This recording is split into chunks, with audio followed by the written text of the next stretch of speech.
Pennsylvania, wherever she is. Yeah, Pittsburgh. Okay.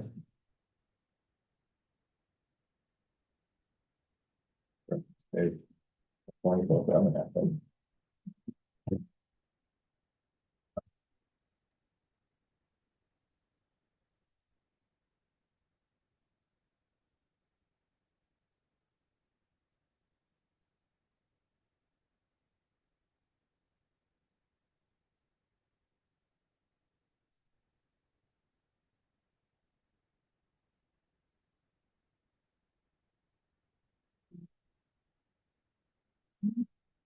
I guess back Where to would you start? Yeah, you. oh, John. But you Oh, are, script. he's not coming. No, you He's have got, to. yeah, I think family friends. Oh, John's not able to make it today. You told us. Yeah, John said he had a conflict with her. So that was being recorded. And then it's being hybrid. Okay, hi everyone, welcome to the Monday, August 25th meeting of the Nantucket Planning and Economic Development Commission. This meeting is hybrid on Zoom and in the trailer at 131 Pleasant Street. And it is being recorded. And it's oh, Joe's online. Joe's on. Oh, beautiful. I guess I'm officially calling the meeting to order, and I'm gonna do a roll call to see everybody who's present. Dave, Here. Nat, Here, Hillary, Here. Mike, Here. Liza, here, Christina, here, Bert, Here. Joe, Here. okay, and Abby, yeah. All right, can I have a motion to approve the agenda? so moved. Second. Dave. Aye. Nat, Aye. Hillary. Aye. Aye. Like, aye, Christina. Aye. Bert, Aye. Joe, Aye. okay. Okay, next we have public comment for items not included on the agenda. Does anyone have any public comment?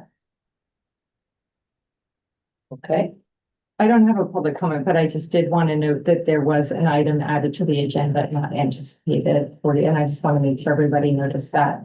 Because I didn't notice it until late today. yes, it is, if you look at the agenda, it is highlighted in red.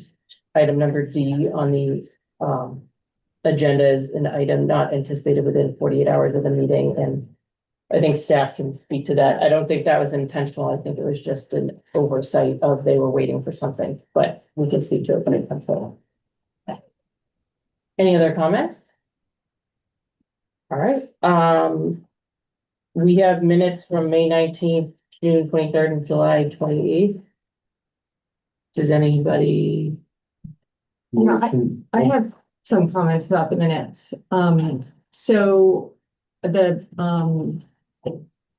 first comment on the minutes from June 23rd, it was hard for me to understand, on item A, the Weston and Sampson presentation of the build out analysis, that I think we asked them to come back with an integration of the findings under the master sewer plan, so that the build out analysis would include both the sewered area, the sewer needs area, and what they presented to us. I think that was how we left things, and it wasn't really clear to me in minutes that that's how we left it. I don't know if anybody else remembers it being that way, and the contract amendment adds that in as well, so especially if we're going to be amending the contract, I think it should be in the minutes that we asked for that. I mean, I don't know. I mean, if we're gonna talk about it today, I think maybe we can just make a note. and May need to minutes. continue them, but I think we did talk about Nantucket being sort of like, be careful with Nantucket. Don't be like putting Nantucket in like it's gonna happen, because that is very unlikely. I do remember that, but I don't know what else we talked about as far as like, I don't think it was clear enough. Oh. you know. I think we left it up to I think staff. Hillary's, I think Hillary's recall is what I remember kind of. I remember asking them, I know that Hillary was interested in stuff that was beyond the scope, but I think that was something we agreed to have it combined into a more readable form. With everything in one place, is my recollection. Yeah, the minutes say it was explained that the sewer plant projections remain valid and were therefore excluded from duplication, but I think what we discussed was that it was much more useful as far as forecasting carrying capacity and build out and reviewing our zoning if we had all the information in one place, so. That was my recollection. And I think if the minutes state that, then that would explain why now. Otherwise, there's not a connection as to why this amendment all of a sudden came up. And so it makes sense that if that was documented, it would then be there. So I Follow guess the history. if we want, does someone want to do a motion but ask for that to be amended in the note for like in a minute or? Maybe the best way, I don't want to make this longer than it has to be, but maybe the best way is to carry over that set of minutes. Maybe people refresh their memory watching YouTube and come back and have it be an accurate representation of what happened. If that's okay. Yeah, That I would makes sense. support that. Okay. Thank you. And then on the 519 minutes, I reviewed the meeting reporting. So I will be voting on the minutes, even though I wasn't a commissioner at that time. But regarding my public comment, the main point of the public comment was to present a compromise proposal and commentary and explain that it had been presented by me to the county commissioners in January. And I expressed this, to Abby, and the minutes were changed twice, but it's just not clear. I mean, so I would like to make a motion that we amend this at the end of section 4. It should say Ms. Rayport presented her compromise proposal in hard copy at the meeting. And the chair said that it would be distributed at a future point. And that is what happened in the meeting. I think the issue was that we didn't want to get into the back and forth of that. And as it was part of public comment and not, part of what the commission, like, you can't really get back and forth on the editing of the minutes, unfortunately. And the video does exist, so I think that record is still there. I just think we shouldn't be necessarily getting into that level of detail on the minutes, especially because it is public comment. But I mean, I just don't think we want to be going back and relitigating different sets of meetings because people have different interpretations of what might have happened, especially because at that time, that was a member of the public and not a person who's on the commission. So I really think, unfortunately, I don't think that's the way we can move forward with that. So should be moving this one out? No, we should be keeping it as is and moving the June one out. Well, But I think the point of approving minutes from the commissioners is that how they recall them? Right, but the point is, Ms. Rayport wasn't a commissioner in May, so she can't be making edits to minutes when she wasn't a commissioner. That's the unfortunate thing. So, but if there's not clarification, so do you want somebody else to say? I mean, because I remember that saying that she presented her alternative actions. Well, that's in the minutes. It says that she presented, it just doesn't say it the way she prefers it to be worded. It's not like it doesn't say that she spoke. It's going back and forth. It's semantics. I just think that overall, we shouldn't be spending time relitigating things on the minutes if it's not, it's more like subjective versus like this is. I think if the minutes reflected in spirit, I think that is sufficient. Yeah.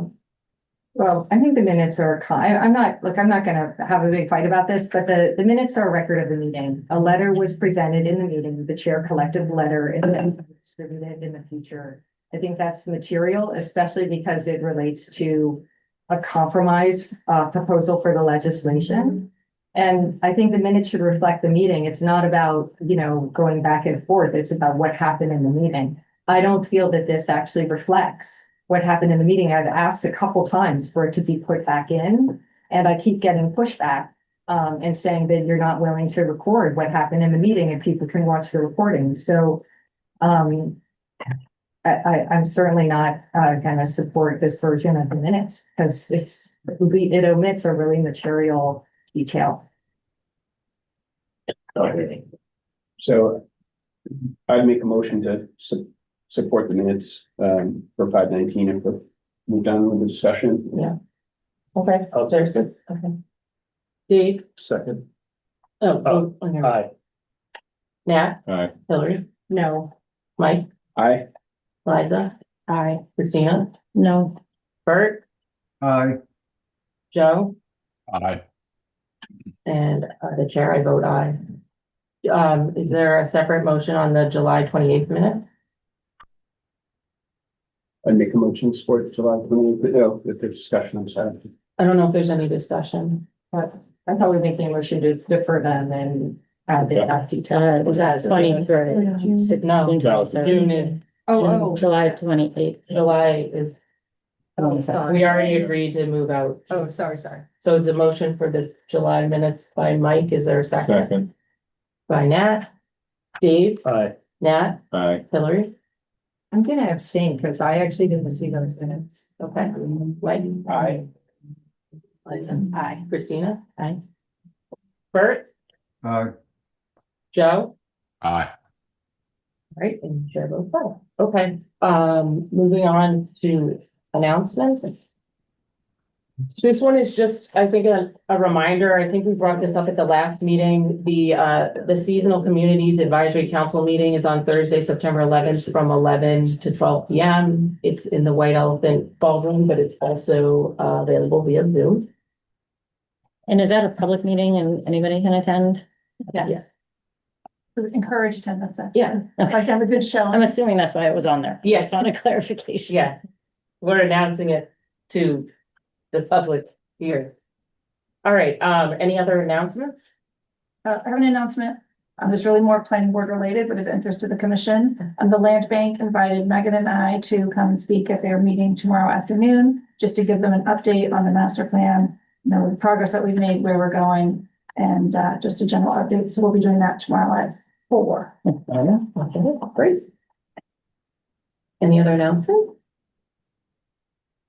All right, the next item on the agenda, we're very lucky to have our municipal housing director, Christy Frantella. She's gonna give us a presentation and update on housing, so welcome, Christy, and thank you for coming.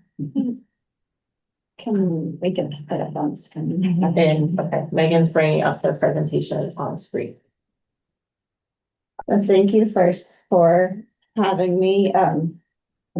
Another date just to keep on your radar is September 9th. The state legislature will be hearing the home rule petition for a real estate transfer fee.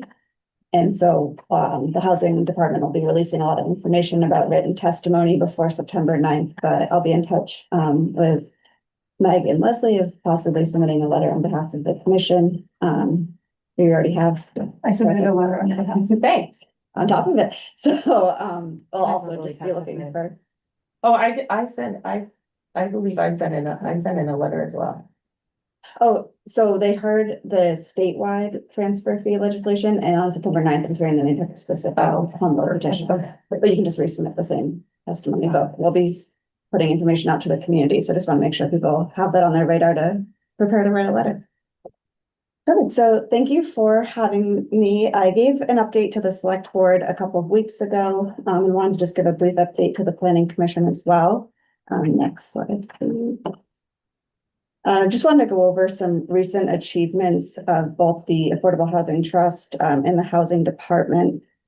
In this year, so far in 2025, we've added 3 units to our subsidized housing inventory list, and we're now at 6.55% towards our 10% goal, which is really amazing in the progress that we've made over the last few years. A few other updates. The Affordable Housing Trust has provided closing cost assistance to 6 families and a covenant formation assistance grant to 1 family, which I'm going to explain a little bit more. But these are programs that are in the community to help increase the amount of attainable housing in our community. We've hired Dylan Metjampel as our deputy housing director, so I'm very excited he's online. Very excited to have some more staff to support the trust and the department. We had great support at town meeting. I'm going to go over, as well as the review of the RFPs that have been out for development. So I'm excited to go over those with you and talk about the deed restriction pilot program. Next slide, please. So town meeting in May was a lot of momentum around housing. We opted into the seasonal communities, which is part of the meeting on September 11th, which is going to unlock some new tools such as year-round deed restrictions for our community. We also adopted an inclusionary zoning bylaw and approved, once again, a home rule petition for the real estate transfer fee.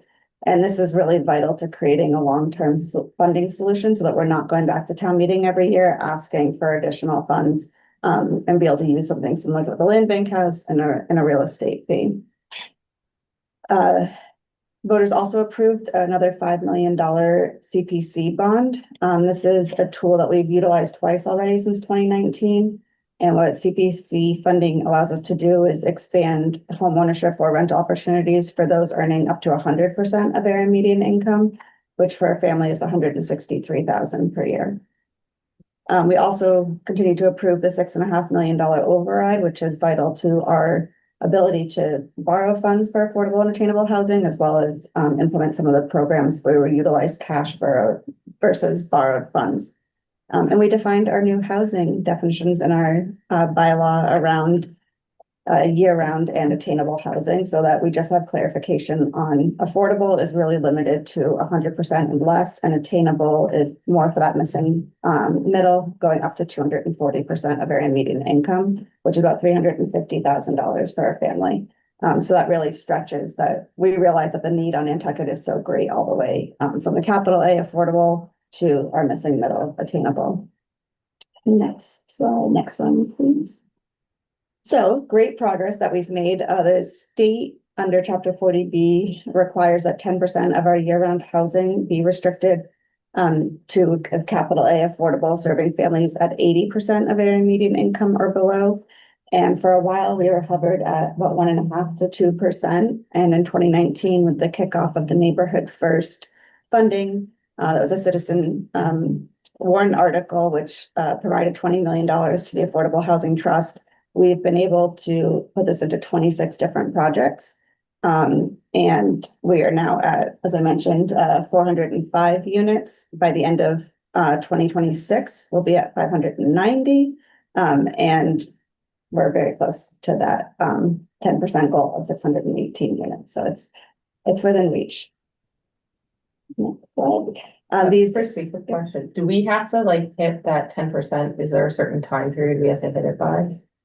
So it's not a specific time period, but every 10 years with the decennial census, it resets. So in 2020, by the time the data was analyzed and released to towns, it was about 2022, 2023 that we actually got the number. It reset. So our goal was 420 units, and that jumped to 618. So it made it a little bit further, which we're still close to getting there. And so when you get that decennial census back in 2033, we might either need to add more again, or we might still stay in safe harbor. But the important thing is we'll definitely be hitting that way before that 2030 or 2033, which is great. And that's the thing, it's going to give us a couple of years to kind of take the pedal off of the very low income 80% AMI units and focus on the missing middle. And that's what we're really driving, on the trust. We're really looking at opportunities of increasing as much as we can, that 100% to 240%. Great. Thanks for explaining. And this is just a graphic that our communications department put together that showcases the different projects that we've been able to push forward with that initial funding. Altogether, we've had about $150 million that voters have approved, and the trust has executed 86 million of that towards these projects, which some a little bit hard to see, but if you zoom in, there's an R or an O for rental or ownership, and then inside the house is the number of units. And so all of these projects have created deed restricted units, whether it's on our SHI list or like a deed restricted unit is, on 30 acres, which is, serving 150% of AMI. So it's not on the shy list, but it's still deed restricted. Go ahead, please. Oh, there we go. A couple of projects that are kind of in development. One is Habitat for Humanity. They focus on home ownership and utilizing CPC funds. They're building 6 units over on Waite Drive. And this is really a big milestone for them. Previously, it took Habitat 1 to 2 years to complete 1 house, and in 18 to 24 months, they're going to be completing 6 homes. So they already have 2 families moving in, finishing up touches on 2 more, and they've broken ground on their duplex for the last 2. So it's just really exciting to see that when funds are available, they can be utilized to expedite homeownership opportunities. Richmond Development, I think this is a really neat example. They built Meadows 1 in 2017 or 18. I know Leslie just told me that. 2018. And that was all market rate units. There's 28 units at market rate. And they came to the trust and decided that with a grant from the Affordable Housing Trust, they would write down 7 of the 28 units to 80% of area median income, and then all 28 count on the shy list. So it was a way of utilizing already existing housing to get more units on our shy list. And so we keep saying at the trust, like, we're not going to build our way out of this. We have to figure out how to get existing structures on our shy list or, deed restricted. And so I thought this was a really cool opportunity for the trust to engage in something that's already there, and creating another year of safe harbor for us. You're fighting today and yesterday. You got this old 40B thing that doesn't even make sense here anymore at all. And yet you've got to meander this around to make it go away for another year. I mean, it's great. It just makes no sense. It shouldn't even be over here anymore. It doesn't work yet. The 40B. Yeah, It's been I really, can prove it right across the street. The market rate units aren't getting sold in Nantucket in a 40B that nobody wanted, by the way. It's unbelievable. it's one of the big things that we're hoping under seasonal communities. We can either change the threshold that 50% have to be affordable or at least year-round occupied. We'd love for that number to be even higher, but it's something that we're definitely advocating at the state level. And when Governor Healy was here last week, a lot of the housing advocates brought up this concern. This missing middle conversation is really all you gotta do, is have that, and it will all work with these people. They don't see it. All they read is headlines of how rich we are, and that's all they see. They don't see this. And that's the big thing is, Abby hears it, and we continue to advocate at the state that, like, even people who are working here with 6-figure, salaries, they cannot afford, Yeah. and they can't afford to rent here either. So There you go. And not that there's anything funny. exactly. So we're pushing on all sides to make a dent, and we're showing a lot of progress, and we still have a long way to go. The last thing is Tacoma Green over at Six Fairgrounds is planning to break ground on December 1st. This has been a very long project. It was awarded an RFP in 2017, held up by an appeal by neighbors, which actually forced us to be out of safe harbor, and that's when Surfside Crossing came to the table. So there's a lot of ups and downs. The price doubled. COVID happened. They went through a restructuring. We are finally set. We're hopefully closing October 15th on their financing. But it's been a big push, and Meg's been involved in a lot of the calls when I was on maternity leave. It's been a big push. So we're excited to see 64 units, and that's going to be serving all the way from 30% of area median income up to market rate. So we're really going to see a wide variety of our community members being served. Next slide, please. These are current projects that just finished up that I'll just touch on. Gooseberry Place was the final project in Richmond's 225 unit Meadows 2. Originally 25% of those needed to be restricted to 80% of AMI, and through collaboration with the trust, we've gotten about 42% to be restricted at all different AMIs. So again, serving up that missing middle all the way down to 50% of AMI. So we've worked with them on all their different phases, and Gooseberry was their last phase. So, Chrissy, is that a buyout? Like the trust is using funds to pay? So we've done it in both a form of a grant and a loan. And so part of it is the 80% the units that we buy down from market rate to 80%. We utilize that as a grant, and then the ones that for the missing middle are a loan, so they're paying it back over time. And the way that we've structured these, I think, is really great because it brings money back to the trust, and so it'll be able to be used in 20 or 30 years for additional, affordable and attainable housing opportunities. Is it earmarked as a revolving fund, or it's just for part of the funding for the trust? It just goes back to the trust. That's a good question for Brian to figure out how it's specifically. Curious. Well, 30 years from now, we should be thinking about what we're gonna call it. Because we're not gonna be here. You might. Oh. Well, we didn't know who else before that. Right.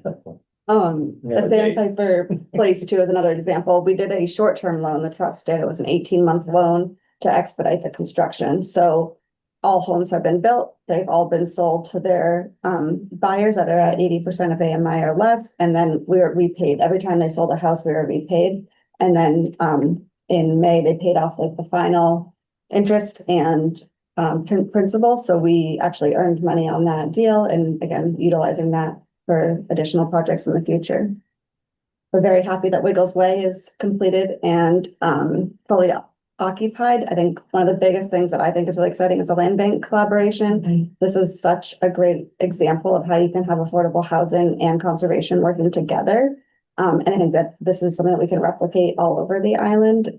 So it's not so scary to see something. I drove by there, I think it was yesterday, the day before. There was like a bouncy house out there and like a bunch of kids running around. It was the best thing it just made me feel so good when I drove by there. It's really great to see the demo project. Yeah. It's so visible. Everybody always says like, oh, I drive by and I see kids playing. And like when we went to the opening party, it was just great. People, I think it is a really good, very visible. Should be a model of how we can do it. and how within amazing it Stone, turned out. Yeah, it really did. I think that's the most important thing is it's, serving year-round families. They had 175 applicants and 173 of them already lived here. The two that didn't had job offers on Nantucket and are looking to move here. So you said it before, they're already here. That needs to be said somehow. We are trying to get the word out, that's why I'm saying it here. Tell your friends. That's one of those things, well, this isn't the most watched meeting. That is, that's a very important point right there. Huge. And the last project with Housing Nantucket, they did a house recycling project that the trust helped fund. And again, just utilizing the fact that we can't build our way out of it. We have to utilize existing structures. On that point, Christy, have you seen any uptick in the ability to reuse structures since we made the change at town meeting to the demo delay? And getting, having to start the demo delay after the demo permit had been issued? So anecdotally, I can say more people have reached out to the Affordable Housing Trust to see if we're interested, and we then revert them to Housing Nantucket. So I'd be interested to hear from like Mary Bergman if she's seen more. I know that they're collaborating with the Current to try to get information out about house moves. So I feel like it's helping, but I'm just one day. It's not something that we can. Yeah, and it's really neat, but I was a fan of it for that reason. So. Yeah, among others. It would be interesting to see a longer tail, because since you can't really do house moves during the summer, like to see over the whole year, like this fall, winter, maybe there's more. Right. Just one of the changes that we're proposing for town meeting is to change in the demo delay bylaw, the notification requirements. Right now it says they have to publish an ad in the newspaper. We want to expand that to digital content as well. That'd be great. Reaches more people.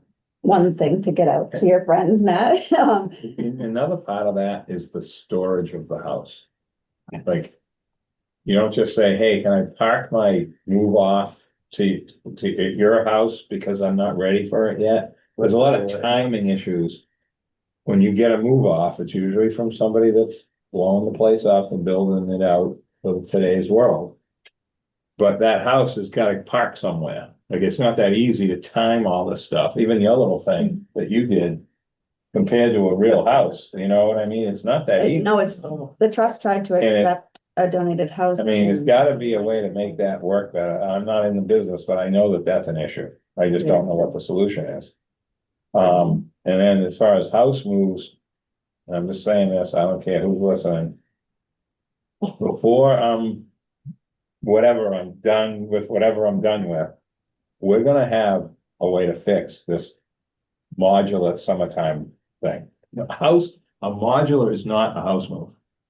You know that. I can It's get like that. driving, I support you. it's like driving a boat trailer down the road compared to moving a house.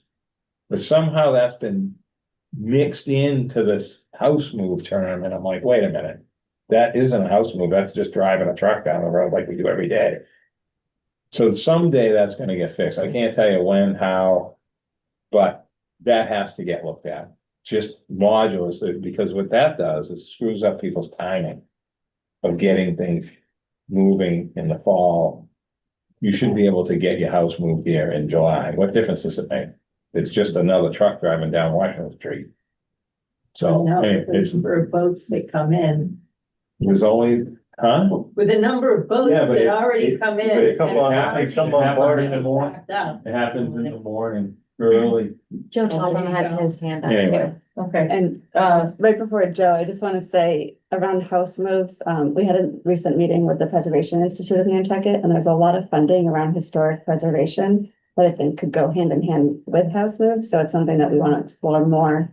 And yes, recycling and historic. Ooh, What, tie that together. actually, Nat, that's a good point you bring this up. One of the future speakers we were gonna have is Holly Backus, so maybe we could have her talk about that, and she works really closely with Ken, and so maybe we could see if we could figure out more about the modular and house move stuff, like maybe that'll be a future item on one of our agendas.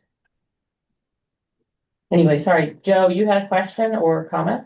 No, just kind of piggyback on this to help with the demolition delay, not really making it go into effect, because I think most of the problem is the overhead utilities. We've taken down, Sparks Ave probably, 100 times. And I think if we just stopped and said, let's just put these on the ground and open the sky up and let the vehicles go by in the houses, it would open up so many houses being able to be saved and moved. And that is the major problem in stopping a house move, is trying to get it from A to B.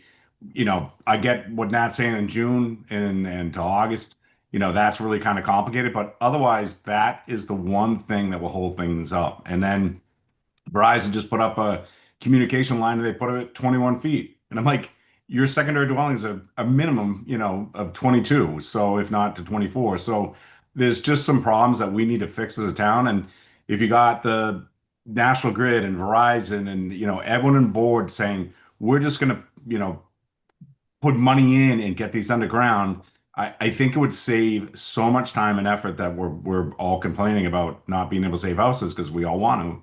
But this would be the easiest fix for us to do to get it from A to B.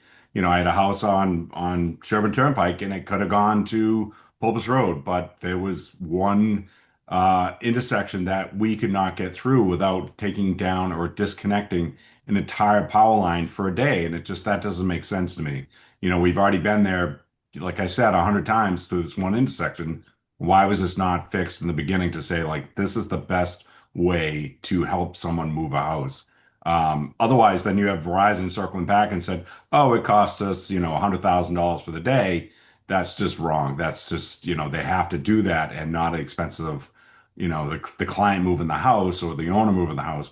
And this is the easiest way for us to just fix a lot of these problems. So that's kind of what I want to jump in. Thanks. Yeah, I think that's a great point. So I think this is something we'll try to explore at a future meeting, but thank you for bringing. Yeah, Kristen. Slide, please.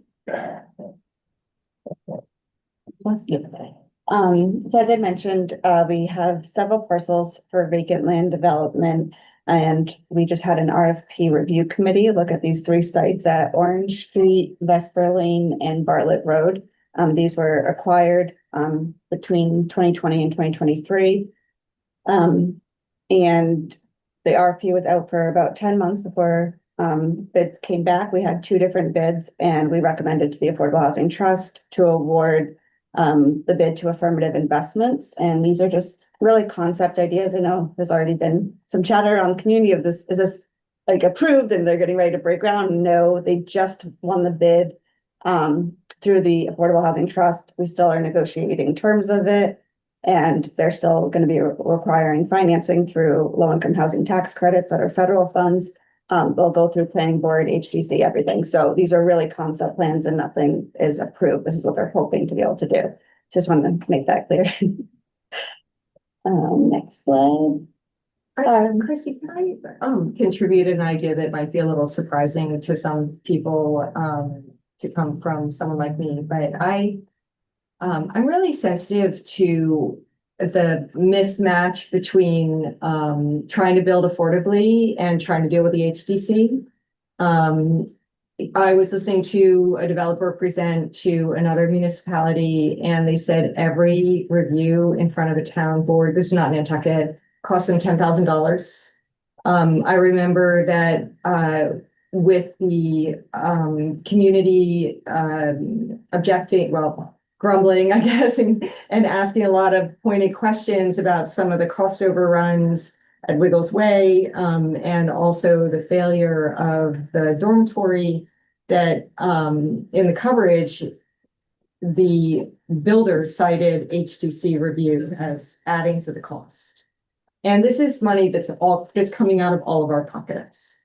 I look at Wiggles Way and I see the benefit of the wraparound park, which was also in the spirit of the place because Wiggles House was like surrounded by a park as well. And how site planning is so important. But also I see a building that's 2.5 stories tall. And you just, at some point you have to ask, what is the most efficient use of space for $1? So I just like to voice some encouragement for dealing with this, take the bull by the horns. Because I think we can have beautiful architecture, and we can have streamlined permitting. And I also love the idea of design competitions to open people's minds to what is possible as far as architecture. And I'd like to see bringing the HDC into this to be part of the solution. I just think with these 3 projects, we could have some exciting architecture that maybe gets pre-approved and doesn't add to a lot of cost overruns because of our HDC process. That's music to my ears. It's something that I talked about a couple of times with Meg at the One Cape conference last year. It was a really big topic on the Cape. Is, how do you build affordable and attainable housing that fits in the historic context? And that's what they're pushing. Planning Commission on my. One of the things they're pushing on the Cape is a streamlined process for permitting, because it's been mentioned that the more times that you're going back, the more it's adding to the cost of the development. And I know our island home, they mentioned that a couple of times at the presentations that they did, that, big portion of the cost was coming from having to meet HDC requirements for the building. And I thought that was unfortunate because I think you can still have a lovely building, but it doesn't have to look like it when it's here in 1800, a barn in 1800. So the next program I just wanted to touch on is our pilot program for a year-round deed restriction. This is something that the Affordable Housing Trust has been working on since 2022, 2023 is when we officially launched it. We started off with some community sessions to hear what would people like to see. We learned from our peers in Colorado and Michigan and California who already have programs like this. And the idea behind it is to provide an incentive for homeowners to willingly put a deed restriction on their home to keep it in the year-round market. It's market rate year-round. So this one has an affordable and a year-round deed restriction because the Affordable Housing Trust is behind it. And so our dollars have to have an affordability restriction. With the seasonal communities, it opens up the option to have just a year-round restriction. So that's kind of the second phase of this program, would be just a year-round restriction. And that would be 10. We have to have an extra meeting for this conversation. Yes, we will. Stop it. I know. Don't worry, Nat. We've actually talked about this before. Yeah, with Vicky, like, it's something that's come up is. I mean, no matter what, we want it for year round, but we have, I mean, we are kind of. Hamstrung by what the Affordable Housing Trust can do, but we can at least come up with a framework and then. Alright. Use. And the idea behind it originally was to release it over a year ago, and then the seasonal communities came out, so we said, okay, pause, let's see if we can just do it without an affordability restriction. Then, as Meg knows, these guidelines have taken a while, so we're like, we can't wait. I mean, our median home price is 3.5 million, we have to try it, so No brainer. we're releasing it and more to come, and I'm happy to come back and talk about it again. Next slide, please. When do you plan on releasing it? It has to go through an RFP process, and so finance is trying to release it in early September. Okay, So, so like a couple weeks. yeah, well, I'm on vacation right now, so I'll let you know next week if it's progressed. It's all right, we can give an update. The Affordable Housing Trust is really excited to partner with Housing Nantucket and Placemate for the Lease to Locals program. This is something to, again, as I keep mentioning, we can't build our way out of this. How do we incentivize underutilized structures into year-round rentals? And this is a program that worked in other towns in Colorado and California. So we launched it here. It's now been launched all over the Cape, Provincetown, and Chilmark, and Easton all opting in. I think Falmouth is voting this week on it. So we see this as a really successful program to unlock potentials for year-round housing.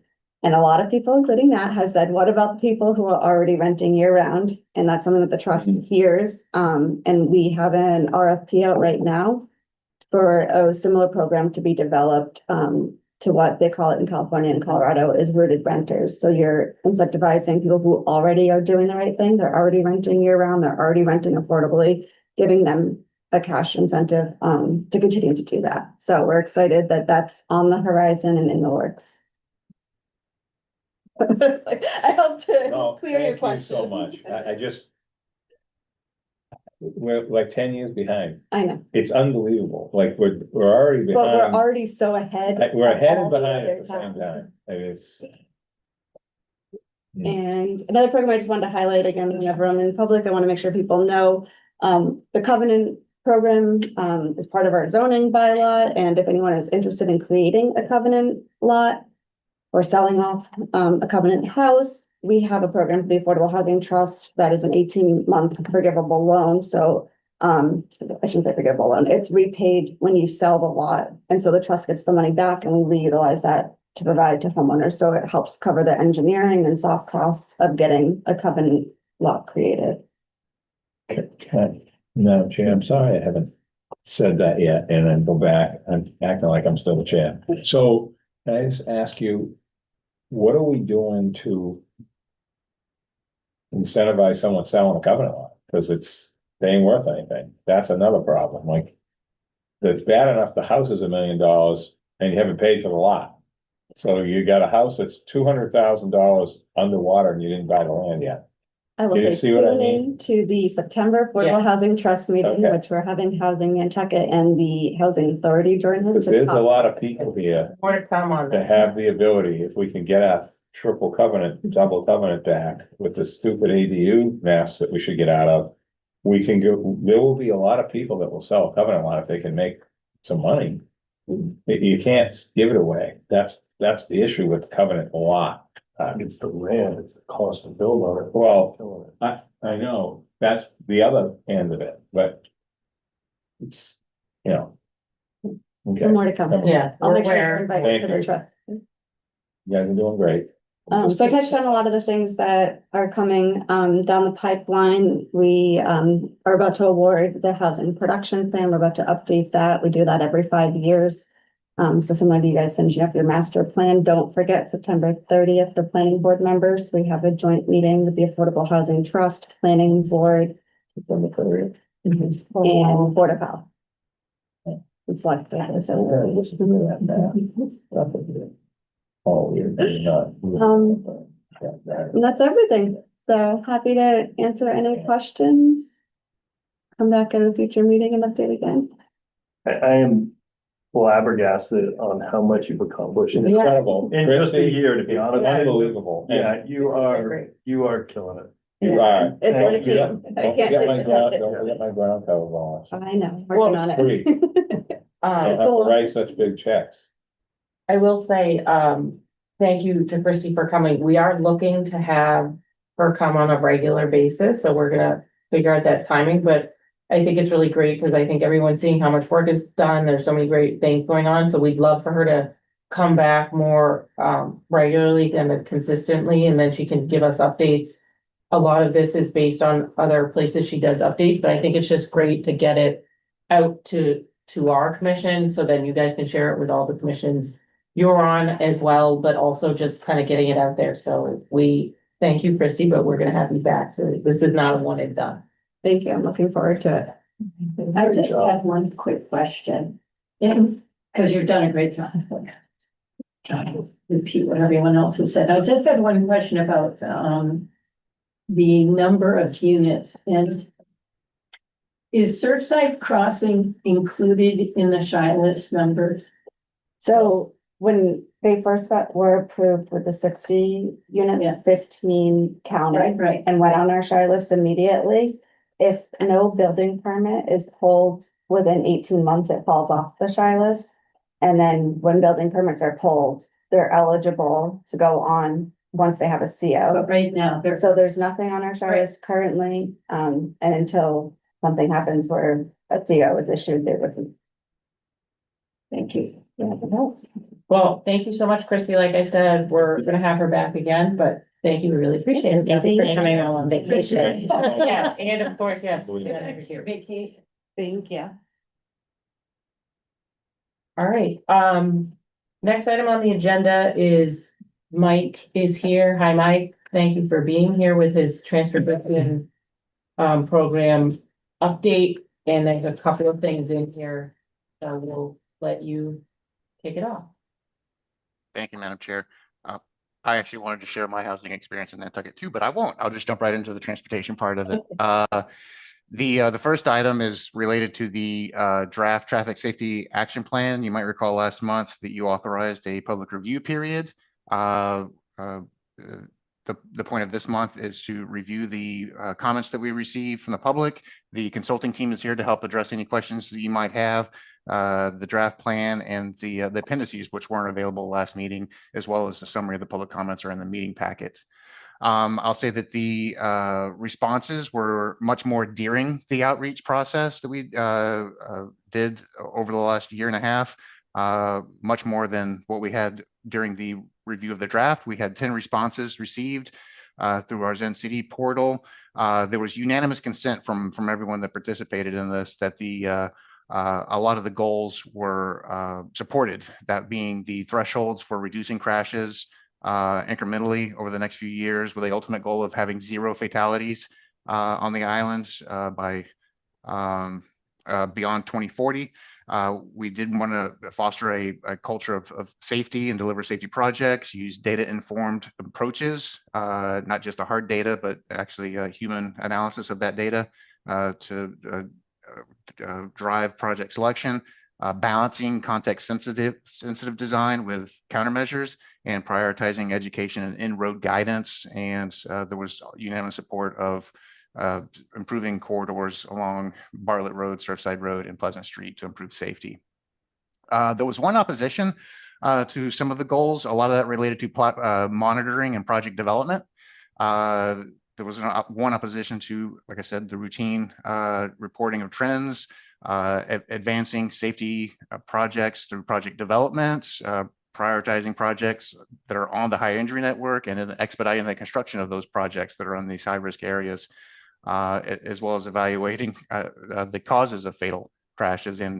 And there was the same opposition to safety improvements along Sparks Avenue and Old South Road, but general support from the rest of those who we heard from.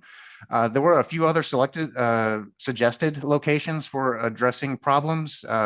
Staff's listed those in bullet points here, along with in parentheses how those are being addressed, that being Vesper Lane, which there was a high crash cluster at the pool driveway, which has been relocated.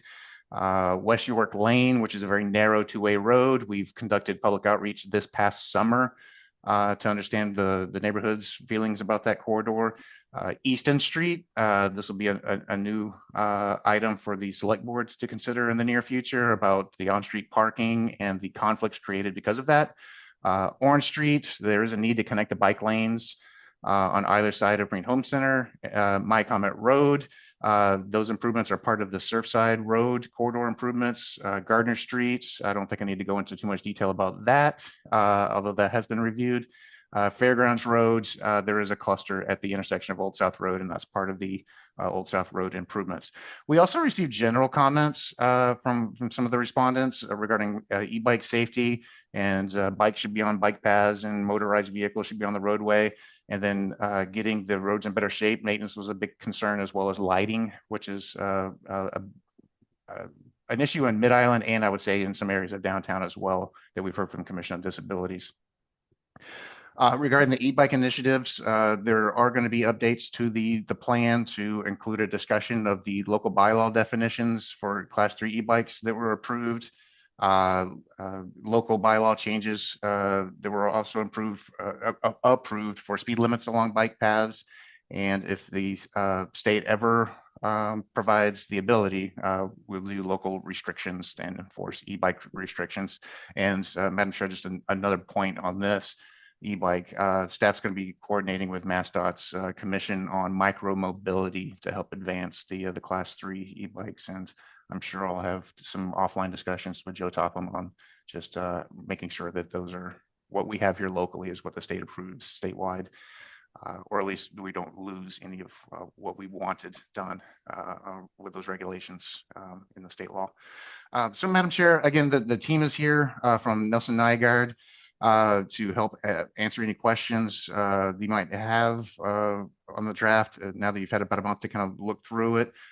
Staff does ask that you close the public review period and have a little bit of a long motion here that would ask for you to approve, and it does conform with what's required as far as the goals that need to be included in the plan, and that's to approve the draft traffic safety action plan and goal to reduce fatal and serious injuries, an average of about 4 per year as of this action plan by 50% to get to about 2 per year by 2030, reduce it by 75% to about 1 a year by 2040, and then have the ultimate goal of 0 fatalities and serious injuries or serious injury crashes on the island. I'm happy to answer any questions, Madam Chair. Lori, did you have a question? Oh, thank you, Madam Chair. Mike, yes, I had one question, just a clarification. I noticed the public comment about wanting a 4-way stop at My Comment and Surfside. So are you saying that that 4-way stop is going to go in?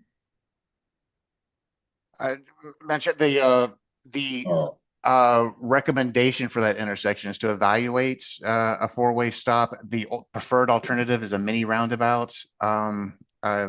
This is something that's going to need some additional discussions, but because it's on the high injury network and because we have a preferred alternative for that, and because we're hearing continued need to address that intersection, and there's still crashes that happen at that intersection. It's very unsafe and very uncomfortable for a lot of users.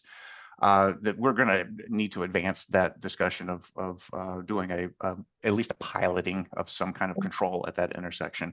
And I can't go really beyond what the piloting is, but traffic safety staff will coordinate with the select board to see what can be approved to at least test this and help improve safety at that intersection. Well, I think it's super helpful because I looked through the appendices and it was really helpful to see what percentage reduction in crashes would happen from different interventions. And it says convert to always stop.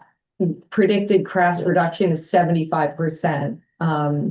So that's just another thing that I like about having this plan, because when we have these discussions and people don't like a stop sign, we can point to the comparative benefit, the cost benefit of it over, really expensive roundabout, and the incredible effectiveness of what we saw.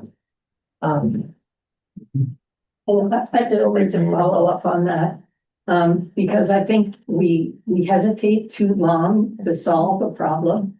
And I think even if it becomes a roundabout, whether that's Nobody or Farm Road in Milestone, or it's this intersection eventually, to take the first step of getting the 4-way, because relatively inexpensive overall, generally less than $5,000. And you think about the amount of safety you get for that investment. So even if they're just the first thing to go in, and then you spend time figuring out what your ultimate thing is, I think that helps the public and their safety more. Joe Topham has his hand raised. Joe, did you have a question or comment? No, I just want to say with Mike that I'm looking forward to our meetings. So Great. Any other questions? I have a comment, and I didn't mention it last meeting. But I was reading through the plan again, and one of the things that they mentioned was that additional signage on rural connectors is helpful, and I think that that's one of the big issues on Milestone at night is the signs, because they reflect in your eyes, and it's really hard to see deer. And you have to slow down a lot. And I know that people talk about this constantly on like the year-round community and stuff, but I think that discouraging really bright signage right on the side of the road, or like moving it away a little bit so that you can see deer, would be important. And Mike, I also appreciated your e-bike video about proper e-bike usage. So thank you for that. We are gonna try and get that video circulated, Mike, so that is one of the things to help educate people. Like on the ferry. Yeah, everywhere. We should Yeah, put it on the I should put it highway. on the ferry. That'd be great. Mike's gonna be a star. Yes. Does he have that queued up? That's 2 items away. Not yet, okay, more to come. Helen? Yeah, I do have one request, Mike, about the appendices. Some of the. I actually want to suggest that we put in a disclaimer that that these are conceptual designs which may not be context sensitive. I don't know if everybody looked through all the different suggestions, but there's one which is larger, or it's on page 9 of the PDF of the appendices document. Larger or additional signage and warning or regulatory signs, and it has these like massive stop sign. I mean, we have a bylaw that limits signage. And says you can't have too many warning signs, and it's just not what people want to see. So, and some of the pedestrian interventions, with like the stanchions in the middle and the concrete curbs.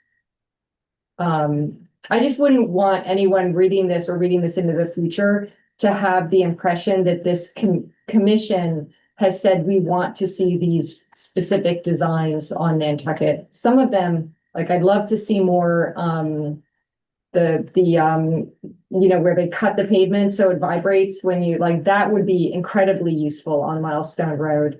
The striping that's suggested for the side of the road, like if you have to make the road wider, to actually put striping in there to make people have the illusion that it's narrow so that they go slowly.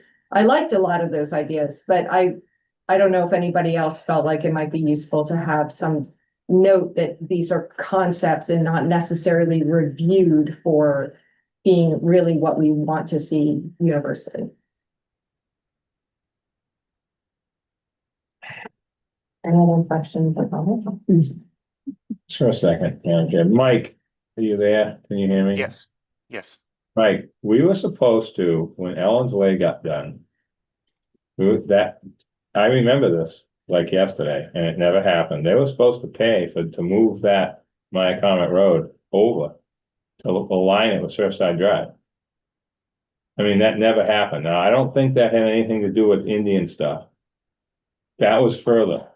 Native American stuff, sorry about that. Okay, I'm sorry. Yeah. So, but that's true though. The new word. It's a historic. Whatever that was supposed to not say, I just know that was part of it, and that's all that's really wrong over there. That telephone pole, by the way, has been replaced 3 times in the same spot, in the wrong spot, in like 15 years. We just put it back in the wrong spot because that's what we do on Nantucket.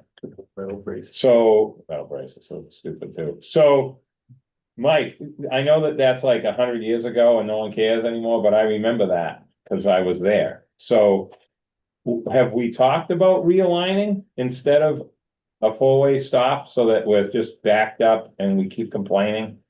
about too many cars when four-way stops make everybody go slower, no matter how many cars are there. Believe me, that's what happened. You there, Mike? Yeah, Madam Chair, I think I have to say that, that it has been identified and something we're gonna take a look at. I can't go into any specific details about and the It's just research. offset, so the Yeah, cars that take a left on my comment from Surfside Yeah. are pulling into the middle of the, essentially the intersection. And they sit in the middle of the intersection. That's where the accidents are. Because of that. It's just totally uncoordinated. It's like five corners. Like it just doesn't make sense. I think Anyway, this is a good point, but I think Mike brings up that everyone should understand that all of this is conceptual, and in order for us to get to the very specifics, as Mike pointed out, it's a complex process that involves meeting with select board and all of those times, so anything that's really that specific of a certain solution, certain types of any of those things is gonna go through the standard process, and it's not like, we're not endorsing certain anything here tonight. We're just, I know, I'm just, yes, no, I just don't wanna think see we it wanna all make the sure way. people understand that it is, we're just conceptually supporting the goals and the plan and not, you know, recommending one course of action versus the other, because we wanted to go through the public process that exists. thank you, Madam Chair. And I'll just say, like, this isn't the only bite at the apple for comments on this, and not to deflect from Right. Nat's comment, but if you support this plan, we now know where our marching orders are and we know what the priorities are. And we've heard that this intersection is definitely one of those problem areas that need to be addressed ASAP. I support the plan. I just would like if we could, under engineering treatments, where it says 9-1 intersection treatments on, it's page 2 of the PDF. I think we should say the following are conceptual, designs that could be considered. Is that something that we could support adding? Sounds reasonable to me. You know, conceptual designs, I would say conceptual designs to be reviewed in context. Conceptual designs to be reviewed in context.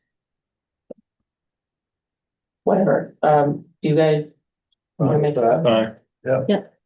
What do we make a motion on, to add the text or to? to close the public review period, and then I think we would approve it with the caveat that these are conceptual. So I'd make the motion to close the public review period. Do we have to read the whole on screen? I think you're. Or we can go with Mike's recommendation and Hillary's Caveat. caveat or edit. But I'm sorry if I'm not using the right word. Like, do you need me to say the edit again, or? No, I think he got it. All right, The consultant tells me that we can make those minor edits to the toolbox for the conceptual improvements to make sure that they're context sensitive. And I'll just note that we did try to do a little bit of scrubbing for, like, traffic lights aren't in the plan, but that was in the toolbox, but we did not put it into this draft plan. We can definitely sharpen the pencil and look at some of the other treatments that are recommended in there and include the language in the plan. great. Is there a second? Second by Christina, and the motion is proposed by Mike. Dave? Aye. Matt? Aye. Hillary? Aye. Mike? Aye. Liza? Aye. Christina? Aye. Bert? Aye. Joe? Aye. And the chair votes aye. All right, the next item is the fiscal year 2026 3C contract authorizing the planning director to sign agreement for funding for, or no. Not planning director, the transportation director, right? Yeah. Oh, it is? Yeah. Okay, I was correct. Authorizing our planning director to sign the agreement for funding for fiscal year 2026, the Unified Planning Work Program. Make a motion to approve. Second. Okay, motion by Nate, Nat, sorry, Nat, second by Dave. Dave, Aye. Nat, Aye. Hillary, Aye. Mike, Aye. Liza, Aye. Christina, aye, Bert. Aye. Joe, Aye. and the chair votes aye. Great. The third thing is the long range transportation plan fiscal year 2025 accomplishment. Mike? Thank you, Madam Chair. And just before going into this, Video coming up. am I muted? No, we can hear you. No, I'm. Oh, uh, what was I saying? Thank you, Madam Chair. I just wanted to thank our consulting team for the work they've done over the last 18 months to secure this, and hope they stick around because they're going to be talked about again here in the accomplishments. As you brought up before, here's a minute and a half of me. Oh, we're done with Bob. Mike, we don't have sound. Oh, We need more of those, Mike, well, by the Brotherhood. I'm just glad that we don't have sound because I can stop early and move on to the next. But just let you know, if you want to visit the town's Instagram account or Facebook, the video's there to take a look at. And I'm glad that we had a technical glitch because I'm beat red with embarrassment. But it is helpful, and it was glad to hear all the positive feedback, and it was fun to do this. We have a great communications team, and thanks for the intern that you would have seen on here that allowed me to bump into him on my bike to demonstrate a point. Joe Topham was good about doing safe speeds for passing people. The video notes using your bell on your bike to alert people, which I don't know if it's not cool to do that, but it is very, very helpful to just ring your bell, let somebody know that there's somebody in the area. It's just courteous. So that's part of our safety culture. I'll note that some of the other accomplishments we had our second year of the Brain Bucket sticker to encourage wearing your helmets. And those are really popular. We keep selling out. I got another order that might have been in today at the office to Leslie and Meg if you had a package to come in for me. We have more of these stickers that just came in because they're just so popular. The local, Joe Topham did the definitions for Class 3 e-bikes and speed limits on paths. We now have a design strategy for bike crossings that abide the local bylaw for bicyclists having right of way at crossings at non-major intersections. And not only did we have the piloting of a speed feedback sign, which is up, but we had town meeting approval of this speed feedback sign. So that was a great thing.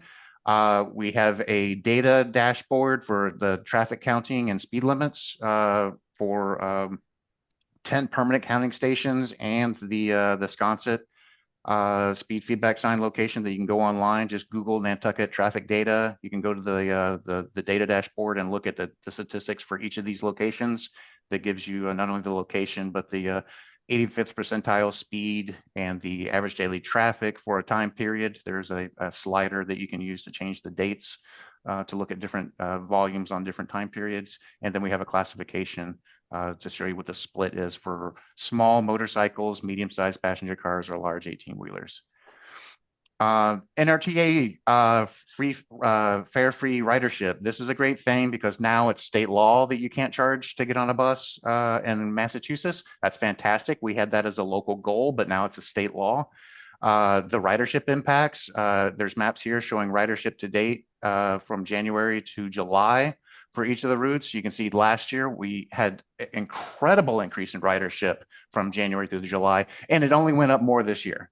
And from May to September of this, May through July. I don't know why this is September up there is my error, but this is ridership to date comparing all of these years. And you can see 2025 is just sky high, even compared to 2024. So that's a credit to Gary Roberts and the NRTA team as well. So, yes.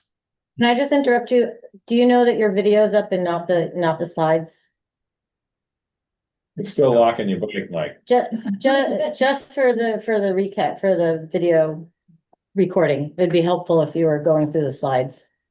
Is there slides? Or did Yeah, there's slides in the. Oh, no, I know, but I meant, Trying to get the slides. Is he frozen? I think he's frozen. I'm not frozen. Am I? Can you hear me? No, but your bike is The frozen. slides frozen. Okay, I'm gonna stop sharing. I'm gonna turn this off. I'm sorry, this is embarrassing. Go to. We're just all looking at his head. Oh, it's, yeah. Oh, come on, baby. Someone on the Instagram on their events, I don't know about much for that. On my, on your channel, screen share has this funny video at the end.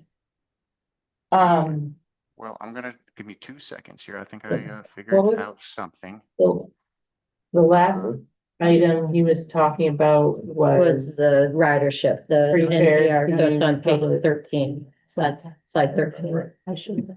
Yeah, Mike. Yeah. So. So, Whatever. this is. I'm gonna go to Yes. share. There we go. Great. Thank you, Mike. I just had to restart everything, but sorry about that. Again, I think I thanked Gary Robertson, the NRTA team, and that's where I kind of Yep. left off here. I assume that you saw the data dashboard slide. No? Mhm. Okay, good. I'll just move on. There's the, and what we also did with NRTA is partner with another consulting firm, McClure and Associates, using a Mass DOT grant to look at improving accessibility on bus stops, all the bus stops along Bartlett Road and a bus stop along Old South Road at Airport Road. So we're looking at implementing those. Here's two different public outreach efforts this last year. I'm not going to comment too much on the outcome of the one-way piloting of Pleasant Street, but there was an outreach that went along with that, and that was to improve accessibility for all modes. And we did a lot of outreach for the traffic safety action plan. And so the map there on the right-hand side of the slide shows the public comments that were submitted showing areas of concern concentrated around Four Corners and the Milestone Rotary were the hotspots there. And hopefully this works. I animated a slide on the left or a picture of the image on the left there for the Rotary. Just to let you all know, we'll very likely have a public informational meeting in October to talk about the reconstruction of the intersection. But that project has been initiated and is in design. As well as we have a completion of the Milestone at Pulpus Road intersection. We have a walkthrough with DOT middle of next month to talk about the experiences over the summer and any changes that are needed for that intersection. So that was a project that was completed this year. Project that was approved but not necessarily funded just yet is the resurfacing of Milestone Road. There's no animation involved with this. Apologies for that. But there is for the Nobody Farm Road and Milestone intersection. And again, a public informational meeting will be scheduled more in the November timeframe for the roundabout that's going to be recommended for that intersection. So just to recap along, to go over our goals, our priorities, and then how those priorities have been addressed over this last year. Improving safety, the Traffic Safety Action Plan was under public review. We have a double check now because that's been approved. As far as a safe system approach, we have the speed feedback sign that was approved by town meeting, the bike safety campaign. We do need to prioritize those projects in our capital schedule. So the scoring of those and prioritizing those is something that still needs to be done. Regarding improving reliability or limiting vehicles, we already have the opinion from town council that there cannot be a hard cap on the number of vehicles on island. Updating the carrying capacity study, staff is tracking the on-island vehicle population and the use of those vehicles, the average vehicle miles traveled. And I'll just note that there's actually some good progress this last year.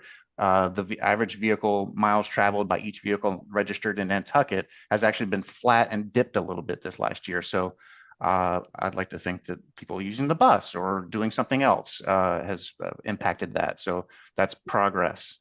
We're no longer trending in the wrong direction.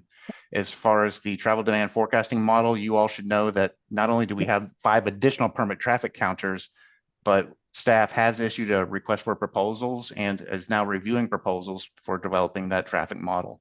That was a goal in our UPWP to do this year. As for, guaranteed access in the Steamship Authority, there is a standby system for vehicles that I guess could be made more apparent to the public through marketing. That there is a way for that, but that's still a lingering priority. As far as improving reliability at priority intersections, again, we just talked about the intersections along Milestone Road that we had talked about. And we do have probably for next month a citizen advisory committee discussion about that group. And then one of their missions would be to identify congestion priorities. As far as accessibility, we talked about complete streets already in Pleasant Street. Expanding the multimodal network, we now have the bike path along the north side of Milestone Road. As far as parking management, staff did work with police and the select board to modify the parking regulations to actually include the ability to have paid parking. So that lives now in our parking regulations. The next step is to actually procure a parking management vendor, and we do have a scope at our procurement office to advertise to get services for that. As far as affordability, the steamship did keep fares constant on the conventional ferry, but other rates did go up. Reducing reliance on the automobile, the master plan it did evaluate the town and country pattern of growth, and that's analysis that's part of that plan development, and we discussed more in that arena. I mentioned the registry motor vehicles data and the average miles traveled this last year versus 24. Fare free, we talked about that. Affordable options for parking, those are still, Harbor Place development is still a concept and an improved recommendation, but staff is working to make improvements to the commuter lot at 2 Fairgrounds Road. As far as sensitivity to the islands, we do have ongoing coordination, and the Historical Commission has provided valuable comments for not only the Milestone and Nobody and Pulpus intersection, but they've also reviewed the Pleasant Street one-way concept, and will be involved in reviewing other projects. We still need to update our scoring system for capital. We'll do that when we update our safety scoring. And then the reduction in greenhouse gas emissions. You've all approved a number of TIP amendments the last couple of years to convert the NRTA fleet to electric. They now operate 8 electric buses and 5 electric vans. So that's progress in the right direction. And then regarding reliance and resiliency and reliability, staff is coordinating with natural resources staff for a variety of grant opportunities that MassDOT is providing. So, Madam Chair, that's hopefully I didn't linger too long on going through all of these. I think it is helpful to kind of just look back and see what our goals are, what we said our priorities would be, and then what we've done over the last year to accomplish those. I'm happy to answer any questions you might have for these tables. Thank you, Mike. This is great. Megan, did you have? Yeah, I'm gonna see if I can share that video, so bear with me. Video of 6 roundabouts that we didn't build yet. Is that the video? No. Now they're too expensive, so we can't do it. Mike's video. Calm down, Nate. There you go. All through, Joe. Come on, Nate. This is Mike, and today we are going to see if Mike knows how to be safe while riding his e-bike on island. Bad start, Mike. Try that again. Much better. Look at you with your proper e-bike classification sticker. That's right, Mike. Safety first. Make sure that helmet is snug and your bell works. Oh my God. Oh, he was doing so well. Don't be that guy, Mike. Walk your bike on the sidewalks downtown. Great. He is now riding on the street like he should be. Oh, wow. Look at you go with those hand signals. Okay, now you're just showing off. Let's see if Mike can be a safe bike rider on the road to the paths. Way to go. Now the final test. How will he do passing others with a friend? He did it. Be more like Mike while riding your bike. Let's do it on. I see t-shirts coming. Thank you, Mike. Learning how to drive downtown and park right. I see t-shirts. Be like Mike. Be like Mike. Well, Nate says, be like Mike. thank you for riding your bike. Thank you, Mike. We enjoyed it. Thank you. If you didn't like it, the bad news is there'll probably be more of those related to the high school and the start of school and everything. The communications is working on something that I don't want to spoil the surprise, but there'll probably be another video out next week dealing with e-bike safety around the campus. Just going 60. Mike, all joking aside, it was a really good job. Yeah, Excellent. Seriously. We will wait with bated breath for the newest video on the town of Nantucket Instagram. The short film festival is coming up soon. It is October. It's going to be on N Magazine, the latest model. Yeah. Short-term filming. All right. Think, moving on, the next item on the agenda is vote on a letter of support to oppose the steamship authority term limits. For everybody, if you watched the latest select board meeting, the select board approved a letter,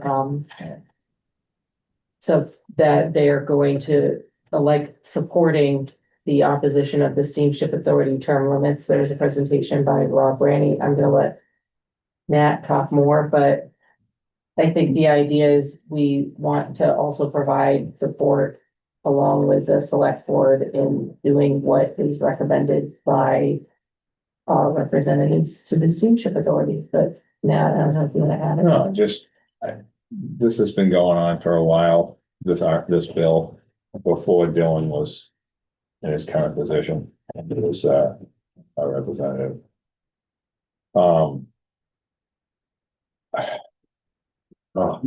This is like, unfortunately, it's sad that we have to even be talking about this. The steamship board is very, and I filed a thing at the town clerk today for appearance of the conflict, just so you know. Each member is from one community, okay? So you have 5 board members. It takes a long time to get familiarized with the workings of the steamship. It is very confusing and complex. There's a lot of moving parts. And there is turnover. The vineyard just turned over all 3 positions recently. It's just happened that way. There is natural change at the steamship with poor council members and board members over time. But you've got to have people that have institutional knowledge, especially from the islands. The vineyard right now is in a little bit of a, there's anger over there with the steamship, with the Woods Hole terminal.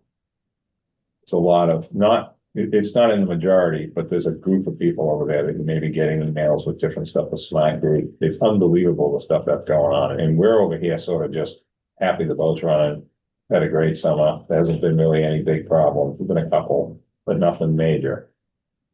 But the current situation with the steamship as far as improvements is not going to be improved by getting rid of people after 3 terms. That's going to make things worse. Okay. And I feel like I've been there the longest and I haven't. In my position as a council member, we have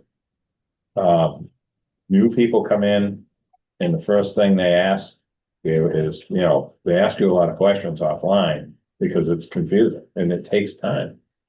And there's only one member from each community. So if this was a board, 5 people from one place, it would be a different discussion than it is when you have one member from each community and having to have a Nantucket or the vineyard say, sorry, you can't do it anymore, but we don't really have anybody else to put on that is your qualifications. And that's what one person on the vineyard said recently, the select board members from Chilmark, I believe it was. So they've kind of come around a little bit over there and have come to not support this, but not in everybody. It's kind of split right now with the 6 different counties commissioners over there. The other thing is management. We're getting a new general manager. I'm on that committee. And this is the first time we've ever had hired a consultant that big of a deal to hire a general manager. They've never done it before. Okay. And when you go through this process for real, first thing all you're thinking about is institutional knowledge. We're going to bring in someone that has never worked a day at the steamship, and they're going to be in charge of everything. So all the questions are the same. So how are you going to work with everybody that knows more than you? You don't say it like that, but that's what you're thinking, right? Somebody that has no clue about the steamship is going to get hired as the general manager. That in and of itself is a term limit kind of a situation when somebody that new for that big of a job. So the last thing we need to fix the steamship is have new board members rotate from, they can't stay any longer, and also taking the power away from individual appointing authorities is also the issue. I mean, they can already remove someone on their own. And that system is set up pretty well, in my opinion, because these aren't elected positions, these are appointed positions. So that's my little speech to you all. And thank you. Can I just ask a question for now? How long are the appointment periods now? 3 years. 3 years? Yeah. And you also, as another point, you rotate, the chair position rotates. It's been set up that way since 1960. Imagine a brand new member suddenly coming up as chair for that particular cycle. That's something that somebody else brought up the other day that I didn't even think of that. That's actually an interesting point, that, wow, you're gonna be like forced to be chair and you just getting appointed. And if for any reason there was somebody who's more qualified who should take that position, the commissioners could appoint the more qualified Yeah, person. they already have that authority. Right now, but it would Yes. change with that. They would have to be, the power would be taken away from the appointing authority, essentially. Yeah. So. Um, Can I say something? Now, Sorry. so it's a state senator, he used to be our state rep, is now a state senator, Dylan Fernandez. He introduced this directly on at the legislature in the last legislative session. It expired with no action. Right. And it was just like, they just didn't get to it, right? There was okay, so now you brought that up. I didn't want to bring this Well, up. let me also put There my is a question. reason. My question was why, he brought it up again. So why is he, what would he, if he were here in this room, what arguments would he make? He's gonna talk about the vineyard. And that's the group of people that's on the vineyard in Falmouth that are continuously writing letters, literally like once a week. Because of Just, a dissatisfaction with. they're just upset with everything. I mean, they're angry about the terminal. They're angry about where the building's going, but that's what they all agreed on where the building's going. They just forgot they agreed on that spot. And there's just a lot of, I don't want to say manufactured problems, but they definitely exaggerate the problems beyond what is actually happening. They've had a great summer. They haven't had any interruptions either. Both islands have had a pretty good year as far as cancellations, major issues have not happened. Been a couple of little hiccup issues, but nothing big. But on the bill, so Mr. Fernandez asked Steamship to hire a COO position, create a COO position. Right, that's a separate thing. But right? no, but he said he would pull his article. Oh, We did it, or I say article, bill, Bill. right. And that was 3 years ago, mhm. and now he kind of brought it back in forgot all about that deal. But you did hire. Yeah. Yeah. Yeah, Mark Munson now is the COO. And so that's sort of been forgotten about, but he did make that promise as far as verbally made it. It wasn't something in writing or anything like that, I don't believe, but that's what happened. And I think what he's trying to do is, and I understand his point. There's a lot of other people that don't agree. They really believe that replacing board members is gonna make the steamship suddenly become this perfect operation. And there's always gonna be hiccups, no matter what, whoever the general manager is and whoever the board members are. It's all the small stuff that's what's wrong with the steamship, and I know what those things are. And there's a lot of good that happens that you don't see that goes on between the Hyannis route and the Vineyard route, which are completely different from each other, and that's part of the problem with the perception of the steamship. Over here, we have a completely different understanding of the steamship. The Vineyard, it's essentially a bridge of boats, and they have one little problem, and there's, all hell breaks loose over there. But over here, when we have a canceled boat, we just leave our car, we waive the driver service, and we come home and car comes over the next day. I mean, they don't have that luxury. They have other problems with that type of stuff they have to leave, they can't leave their car. I mean, it's sort of there's a lot of other things that happen when there's a cancellation that's of that big. But as far as like the bill is not gonna solve anything, it's gonna make things worse. But no one's saying there's not problems and there's not things that need to be corrected. But this isn't one of the solutions. This just makes things really confusing. You know, we had an article at town meeting, I think it was 2017, Leslie, that the term limits here. Mhm. And it was defeated. I think it was 17. It might have been 18. It was in that area. Yeah. I'm not sure. And so this community voted against term limits for other reasons, just in general. So, Well, I think, Matt Fee alluded to it at the select board meeting that the reason why our community was not supportive of term limits is what you also said, is that, you know, only a certain amount of people have institutional knowledge and we have a smaller pool, so we don't necessarily want to like preemptively then like get rid of that person who might be the best representative for whatever it is. So conceptually, you know, we haven't been supportive of term limits of the community. one more little piece and then I'll stop talking. If let's say this bill was to make an elected position, that'd be just as bad. Because this position is you campaigning and pulling papers for this position would be a mess. It has to be, the appointed way works because of the amount of effort it takes. A lot of people don't want to go through all that for this, especially in Maine. I mean, Barnstable said the same person forever. Because, you know, and somebody else will do it. I'm not saying that. It's just that until Bob Jones is finished with his time, he's gonna be doing it because there's not a line of people dying to do this. You know what I mean?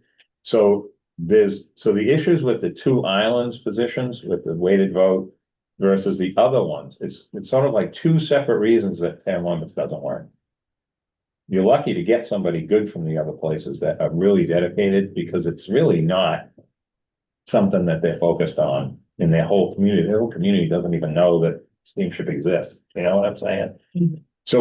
So you have two separate reasons for not having term limits. The mainland ports for different reasons than than ours.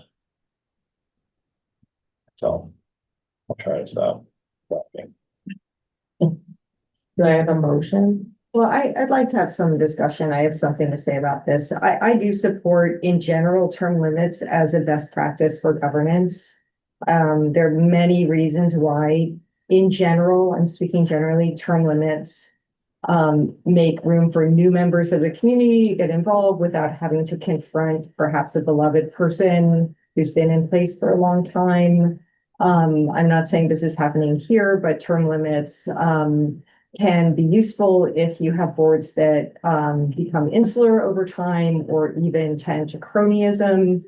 There are many reasons why someone would argue for term limits, and being a citizen who's proposed an article that passed twice at town meeting that does propose a different type of term limit, it is true that this community has supported term limits. And I know that's not relevant here. We're just a board deciding what we think. But I don't agree that this would be bad for Nantucket because the bill gives you an additional 3 years plus whatever time you're, using. So there would be 4 years or a minimum of 3 to do succession planning.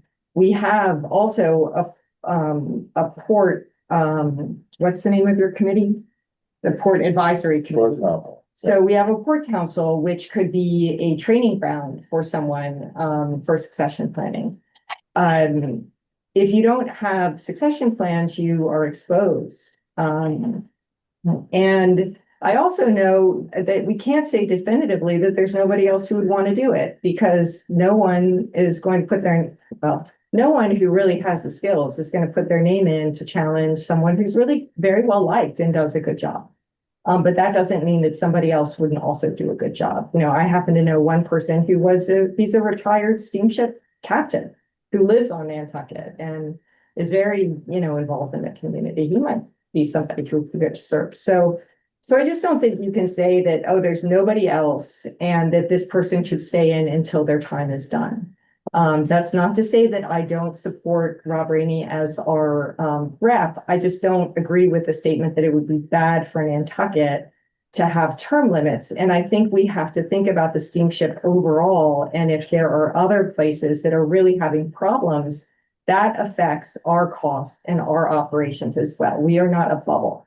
And this is a regional commission, and this is a very important, critical lifeline that serves a whole region that needs to be run very well. So if it is the case that other people in our region feel that term limits would help, I think we have to take that seriously. And I think we could plan and find new people. Finally, I would say one person's name, Gary Roberts. Gary Roberts had never run a transportation agency on Nantucket. And he came here having run a transportation agency somewhere else. And he has moved mountains and made an incredible difference to this community with bus ridership. So it is the case that new ideas and new energy do make a difference, and that people who don't have specific experience can bring other adjacent experience and do very well. So I just wanted to say some of the arguments for supporting term limits. So, Yeah. I would say there some good points there, but myself personally on this steamship authority representation from Nantucket, that I would be in support of just personally of the opposition of steamship authority term limits. I don't know that anybody else would comment, but Yes. Any other comments? I think my only comment, is listening to this is really interesting, is. Campbell, point of order, if you're gonna make a comment, you have to comment through the chair. I know we're in the trail. May I? Yeah, I'm just saying, I just wanna remind that's you, okay. like, so that people understand when they are doing this. Make a- just Yeah. a also helps. comment. Yeah, and it helps the minutes and you state who you are, just so that we can. Amplify. The part that I liked about what Hillary was saying, which I think is valuable, because I'm not gonna comment on term limits itself, but the idea that you have people that are training into these positions, because it's really difficult to go from, like, someone such as Nat that has so much experience with it, and then just something happens, whatever, Yeah. and then cold turkey, you have someone going in. So I think the whole idea of, I forget what she called it. Succession planning, that's Yeah, not, yeah. that is, That Yeah. one I Point. think is really Yeah, an that's- important piece to have all around. I think that's a fair point, but I would say I think you could still do succession planning without term limits. I don't think that term limits are necessarily the mechanism. can I make a quick comment on that succession planning point? That is actually, I talked to multiple people about that. Like, okay, who is in their thirties right now, or forties, that is interested in this, that will stick with it? See, this is the key. So you want to get someone to replace you, but, oh, wait, you got term limits. Oh, so it's gonna take me a while to just get you, come to my, learn, meet people, the system. It's almost like being, honest to God, this is like being the finance director. Like this, it's not that simple, like, especially municipal. When you're involved in the steamship, the stuff that comes up is you have to just know what's going on. Like, it's gotta be like a day job too, you know what I mean? That's what ends up happening. And each island has their own needs. They have these crazy bus tours that they go on the boat with. We have a whole different, we don't have that over here. But I can tell you right now what we do have. A travel ambulance gets on the boat when they need to come in, like automatically gets on without, all it takes is a phone call. They're on the next boat that they need to come on. And get out of their way when they go into the hospital. I'll be up straight, by the way. So, because they're coming back to the same boat, that was started a while back, and with Albert. That's what it was. And those are the Nantucket things, they don't have that problem in the Vineyard, they got 30 boats a day, they just figure it out, but over here. It's different, and that is the biggest problem we have, is voices are saying certain things over here, and then over here. It's complete opposite issues, So it does take time to figure this out. So the succession planning idea is not new. And it was never talked about in the past because there wasn't the problems that we have today. And so I'm going to agree with what Hillary's saying. She's not the first person to bring this up. It's actually a great idea to have a plan, but you can't say to someone, pick somebody up off the street and say, you're going to replace me in 10, 15 years. Like, you just have to kind of have a half-hearted plan that's serious at the same time.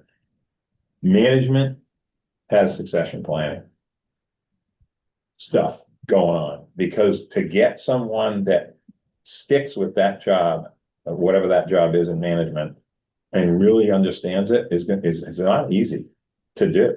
You have to understand stuff in your head. You know what I mean?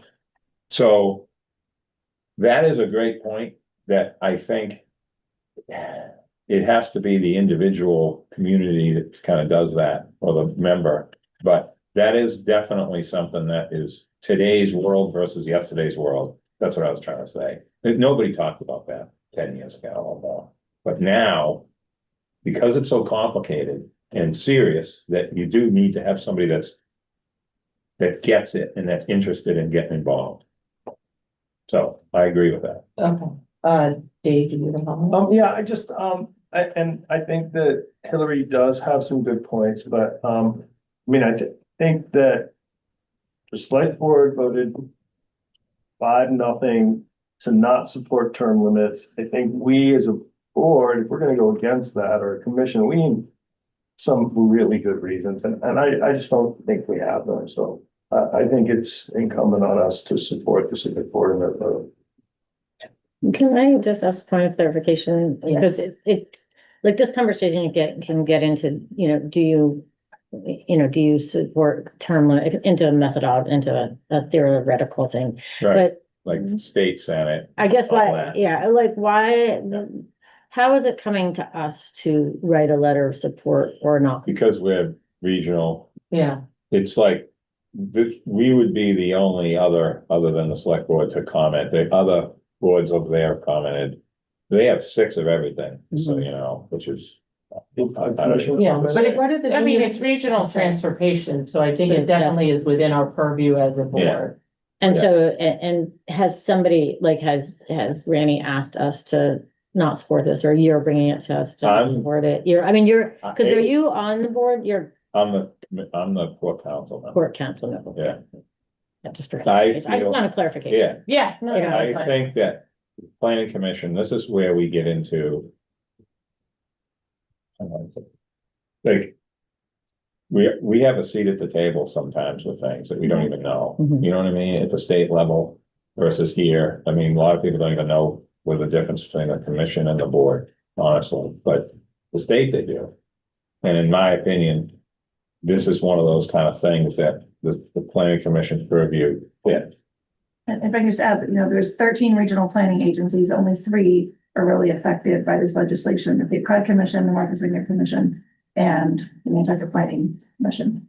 So I think it's really important, as the regional planning agency, that you take a position on something that does affect our region. And have either one of the other 2 commissions voted in support or opposed that we know of? Sure. I don't know, I don't think Cape Cod has done anything with it, but the Vineyard has so many different, they've had, I think, all of their county commissions. We've had differing votes. There's been different, I don't know, I can't answer that question. They're about split in their county commission votes, or select board votes. And those are different people, by the way. They're not, it's the same people doing 2 different jobs. They're actually separate. So it's, I don't know. I can't answer that question. I just know it's about half and half as far as the votes went over there. And that doesn't mean half I mean, it could be 3-2, it could, it's not like unanimous, that's for sure. So, you've seen some of the comments, there's been a few things in the current, but not a lot, just a Mhm. little bit of stuff that's happened over there. So Madam Chair, can I make a motion that we take a vote on a letter of support to propose the steamship authority term limits and see where everybody comes in? Sure, is there a second? Second. Okay, motion by Mike. Second by Dave. Dave on your motion, Mike, Mike's motion, aye. Nat, Alright, Hillary, Nay. Mike, Aye. Liza, Aye. Christina, Bert, Aye. Joe, Aye. and I also vote aye as the chair. Sorry. All right, so we will, I guess, draft a letter and we will send it off. All right, the next item on the agenda, as we previously mentioned, it wasn't anticipated within 48 hours of the meeting. I think there was stuff we were waiting for, but it's a discussion about the contract amendment on the build out analysis with Weston and Sampson, and I'll let staff speak to that. All right, so you have a copy of the contract amendment number 2. Most of this covers work that has already been completed as part of the build out. There were some data discrepancies sort of discovered near the end that had to be addressed. So those have been addressed at the commission meeting on June 23rd. As we discussed earlier, the commission wanted some additional information included, which they have done. It's not 100% complete yet, but it's getting close to including that additional information. So as a result, we have a contract amendment of $32,500. And I'm only authorized to sign off on 10,000. So anything over 10, the commission has to vote on. And we have been using commission funds for this. So we need for you to vote to support this before it can go on the select board for contract approval. Do you have a motion? Is this gonna include both the sewer, so it says it's gonna include analysis of the parcels that are, the sewer master plan parcels are included in the build out analysis. But since I don't remember what was included in the sewer master plan, is it only the sewer areas or is it also the sewer needs areas plus the sewer areas? Because the sewer areas is a subset of that much larger. I think the intent was for them to have and again, I haven't seen it yet, but a chart or some kind of comparison showing everything so that you can clearly see all the numbers in one place. Okay. That's gonna be everything. And that's my understanding. And it says that the build out study was completed in 2022. Was that circulated to this commission? That is the sewer. yeah, Right, okay, so this report not- updated the original build out study, meaning the sewer master Yes. plan. Right. before we close this out, can I just ask you a couple Yeah. things to chair? Okay, Nantucket, I know I brought that up earlier. And they back that back out, like that is just preposterous for them to do that work. As if sewer was in Nantucket after Right. all we've been through. I don't think you're ever gonna see sewer in Nantucket. Although the zoning has been changed because of water, reduce subdivision. And ground cover, et cetera. That's what VR was invented. Right. But. If that's part of this, it's gonna just inflate the numbers. Unnecessarily, and how much would that cost? $100 million to make sure automatic, I mean, it's just unreasonable, and there'll be so much opposition to it, it's not even worth the discussion. Right. But at the same time, these people are doing what they're told. And they've been added to the sewer district. Who has? Didn't we add man to the sewer I district? don't think we added it to it, I think we added it to. The potential location or something, I don't know if it was a needs area It's a term. needs area. Yeah, but I don't know if that is needs. I think it was just, there was always a plan to go to Nantucket after Somerset before, for a while, but that's not new. So through you, are you making a recommendation that this amendment does not include Nantucket as sewer? Well, I don't know what I'm asking for. I just don't want them to, I think they should be both. I mean, if we're gonna ask them to do this, and that gets just thrown into the numbers. I just think it's, At this point, they're not doing any Disingenuous. additional work. They're okay, just completing the work that was already Okay, discussed. okay, so they got Somerset in there, that's getting to it. I mean, that's been changed, there's only, no subdivision can happen in Somerset. No. Just for every, I like to make sure that we don't forget that R10. There's no lot that's All right, subdividable. let's go back to the scope. What this actual amendment is on is, as Leslie pointed out, it's no new work. We're just looking Yeah. for them to consolidate it in one place so we can see it. And what I'm hearing from Nat, which may be helpful, is when they do that, if they can classify. So that if one wanted to break pieces out, Yeah, they could. I agree. I think that Like, sounds really helpful to not make just sure one- we understand, like, are there pieces that we can Yeah. kind of pull out based on like, are they needs but realistic or not? So I think that probably could just be part of. Yeah, I mean, just imagine if Tom Meadows was saying it's a, I love that. could you imagine what that would look like on paper? Okay. Now, that's what I'm saying, We won't even you get one. can't have those kind of things in the public with, All right, if it's not gonna happen. coming back to this. Yeah. Does anybody have a motion for me on the contract amendment? Okay, moved by Mike, seconded by Christina. Dave. Aye. Nat. All right, Hillary. Aye. Mike. Aye. Liza. Christina. Bert. Aye. Joe. Aye. And I as well as the chair, so.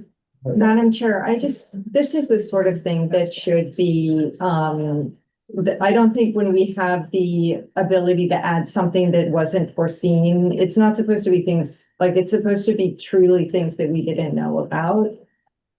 So I just hope in the future we have, we don't add on this sort of approval without the 48-hour notice.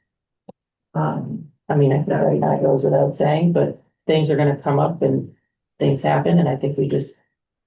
Right, but I don't think we should be adding things that weren't foreseeable. This amendment came in on the 8th of August. So it was foreseeable, just that we didn't foresee it. So I just don't think we should be expecting to see a bunch. Julie, Thanks. all right, Yeah. next item on the agenda is discussing the enabling legislation that this commission had previously drafted. I think the staff, Leslie, is gonna talk about the timeline, but what we're talking about here, the scope of the discussion is about the next steps of what we're going to do with the enabling legislation that we have drafted. So I'll let you. So you all have a copy of the timeline. I thought it was going to be in the packet, but that didn't make it. I sent it out earlier today. It's the same timeline that you've had for months and months and months. I did add just one new thing at the end, which was the August 2024 Senate bill being sent to study by the committee. Hillary did email me today and asked me to add a couple of other things in here, which I'm happy to do, but I didn't have time to do it today, relative to some town meeting votes and the other Senate bill that was presented. So I won't go through all this, but I do want to just make note that you all voted back in October, November of 2024 to proceed with the legislation that you had drafted. You wanted to wait until the town meeting cycle was over and until the pending home rule petition sort of worked its way through the system to see, how that went one way or the other. So that's now happened, and it's, time to start the public engagement process, which is what we talked about all along. Mike Burns had a meeting with our communications office a week or two ago about, getting started and getting, getting the word out and starting a media campaign of some sort. We haven't quite worked that out yet, but a communication plan. And so we want to get that going and then have, a presentation where, the public can engage and where they have the ability to provide feedback and for you all to be able to, maybe engage with them with it. So that's where we are. So with a public presentation, are we envisioning like we hold something at, say, like the Nantucket Inn or something like that, where we've seen previous things, or are we thinking it's more like a formal meeting, just what do you guys? I mean, I was picturing something at maybe the community room at Fort Fairgrounds. Because there's plenty of capacity there, if, This isn't gonna be like standing room only, right, you know? but it's Well- definitely better than the trailer. in Yeah, terms of- definitely better than that, especially right now with it freezing here. And, it has the screen and just the setup is better for, a presentation and community input. Madam Chair, might I say something? Yeah, Candle Sutton again. So I liked your suggestion of Nantucket Inn or something similar, because I thought we got some. At that one event that we had, there were a lot of, just regular people that came to that event. And they still have a lot of parking and it's accessible, but I just think that it's a more casual conversation that you have than when you've got the board down front and then you have people standing and speaking like that. It makes it really formal, and there's a lot of people that get nervous about doing that kind of thing, like me. that's a fair point. I think what we can do is we. Sure, I agree with that statement. Maybe. Well, but I think it's a fair point. I think what, we would ask staff to do is probably come up with a couple of different options. There might be some costs associated with it. So we'd have to weigh that, but I think that the thought would be that staff. Remember how we did the thing at the community, at the high school, cafeteria? Oh, With a good setup, and so we're not like out spending Yeah. tons of money. Yeah. They had Right. food, that was a great, with Yeah. breaking everybody up into the different, things, so. That might be better, I agree with what Campbell's saying, the sort of a workshop atmosphere versus the whole. Courtroom kind of atmosphere, I think it's better, so that's fine, I just don't know about Nantucket Inn, I think high school might be better. As far as like, we might be able to get some refreshments figured out. Well, like that. yeah, I think that's a good idea, because that was well attended, there was definitely people engaged, Yeah. there's parking, all of those things, so. I think we would come up with a couple of different options, so I think that would be great. And then on the communication plan, I think what would be really helpful is maybe we come up with a fact sheet, and that's something that could be shared on the town socials. We can make sure it kind of out in the public. I know, especially for town meeting, like we have a flyer, different things like that. I think those would all be helpful as well.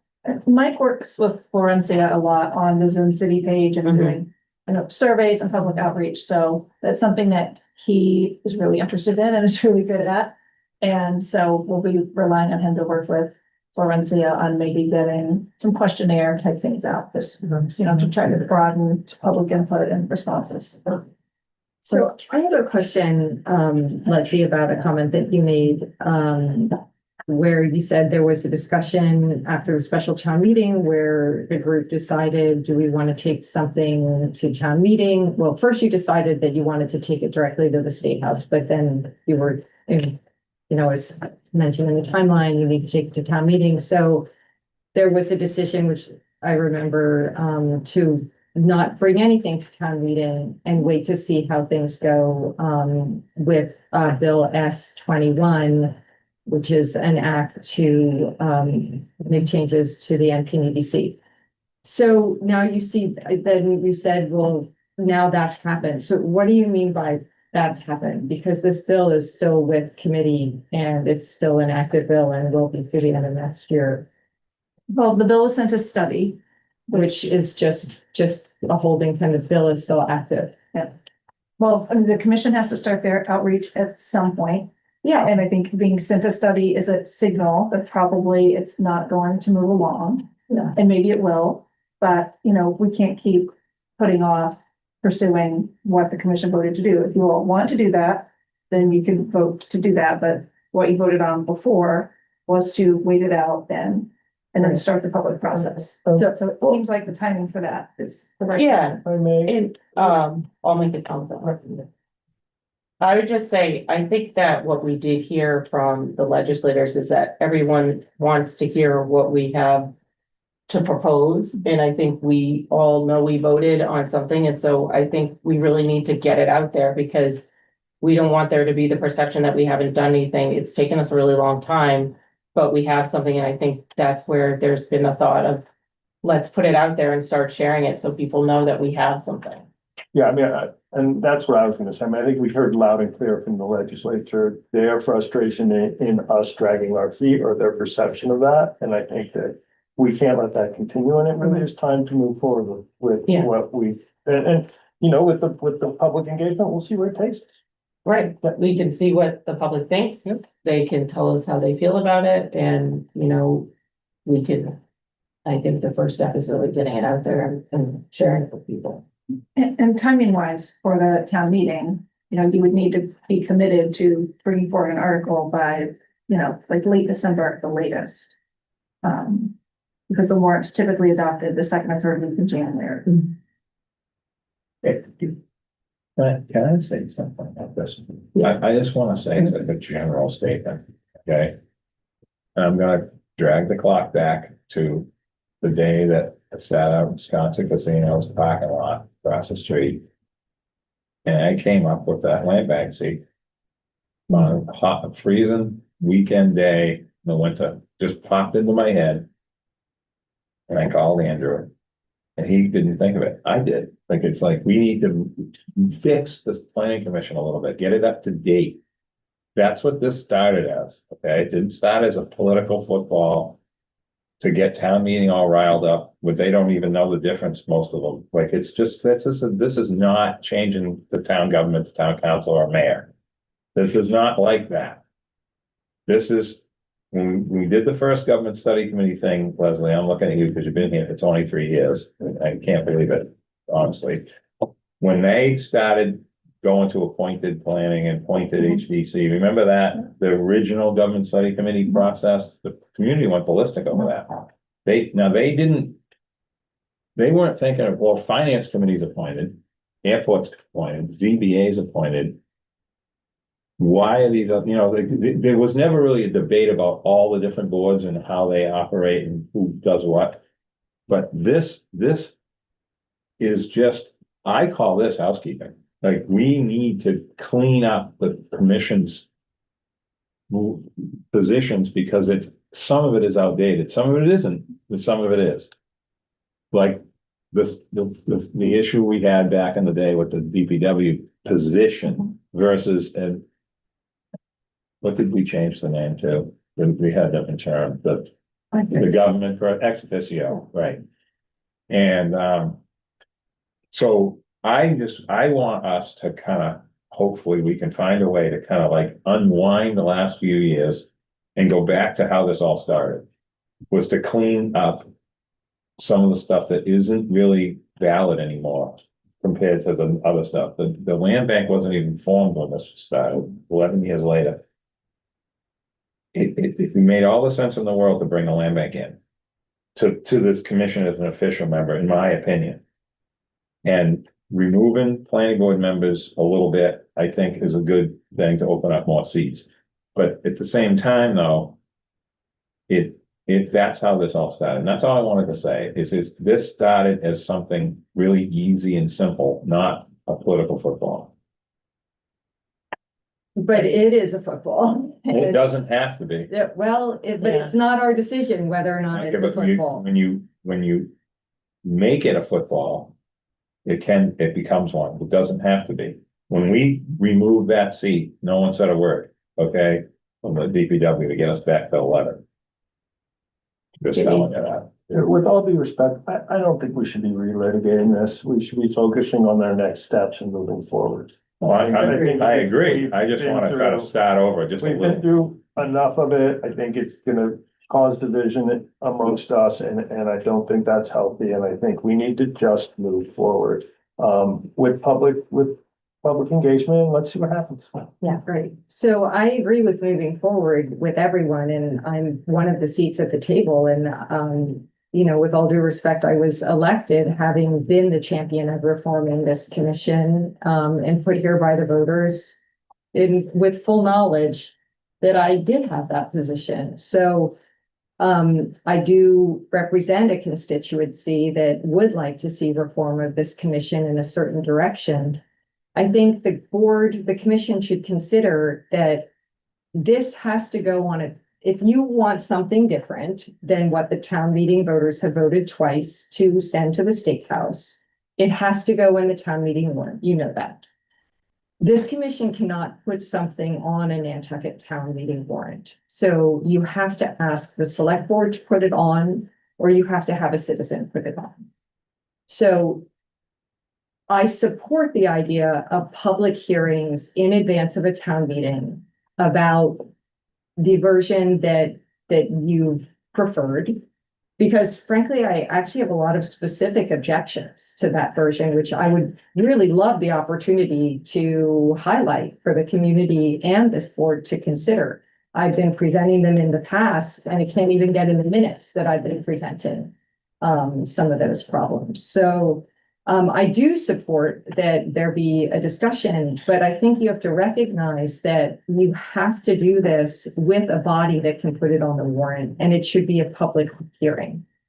So by all means, this group can decide how you want to put it forward, but I think we should consider having the county commissioners be the group that is entertaining this and holding hearings and creating a forum where people can discuss it. Well, isn't that what public outreach does? That's. Yeah, I mean, I think I don't think it's up to us to decide what body puts it on or not. I would defer to staff. But again, I don't want to relitigate the past. I think everybody wants to move forward. And as Dave said, the best thing is let's put it forward to the public and let them see all the work that we've done.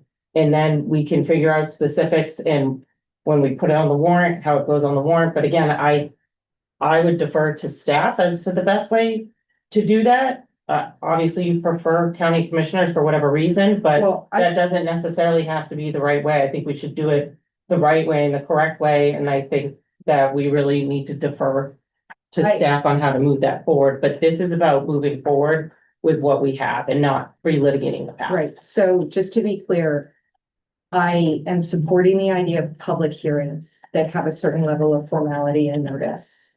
I'm not supporting the idea of meetings in private venues. I think it is a bill at the State House that could have been voted, ought not to adopt, and it wasn't. It was voted to study. So the forum of having public hearings is what I'm advocating for, as opposed to like informal, meetings. I think we have to be really careful about how it's noticed.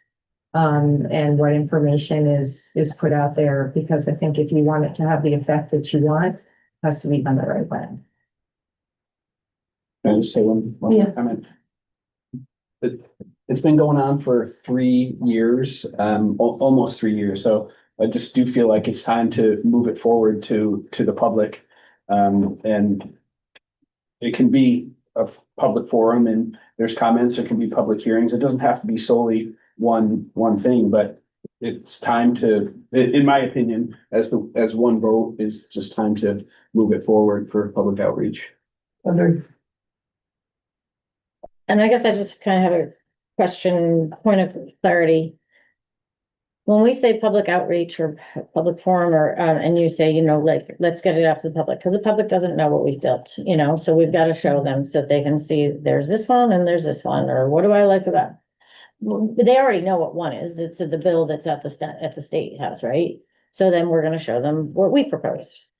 Are we just telling them, or are we going to be open? Like, what if we get a lot of feedback about, well, we want this change or we want that change? Are we going to reopen to discuss? And just a question. I think that's a discussion amongst the board members. I mean, that's the reason you have public forum, right? Yeah, I think we need to be open to possibly adjust depending on the feedback we get. I mean, I think. And I just want us to feel, I want us all to feel like we're going into public outreach for that reason. Yeah, that's. That we are going to listen to the public. And we're going to bring it back to this group and have a discussion. So that's where I'm completely supportive of, like, let's get it out there. Let's hear what people have to say.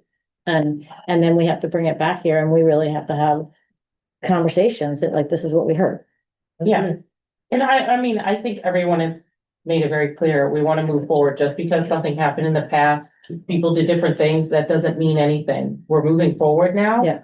We're gonna see what the public says Mhm. and really like get feedback from a variety of different people. Make sure that it's a diverse group of, because ultimately the real goal, whatever changes are made, is I think everybody wants this to be the best, most diverse, open group for Nantucket and what's best for this community. And that's what we need to focus on. And it shouldn't be one idea versus the other. People shouldn't be like, well, it has to be my idea because my idea is best. It's not about that. It's about what's best for our community and what is best for everybody who lives here, and making sure we get as many people as involved. Because like Nat brought up, part of the problem is you look at town meeting and like, there's so many people who don't go to town meeting because they don't have childcare, they're working, they have 2 jobs, like a million reasons. So we want to make sure, even if those people aren't at town meeting, we still want to represent them because they still live here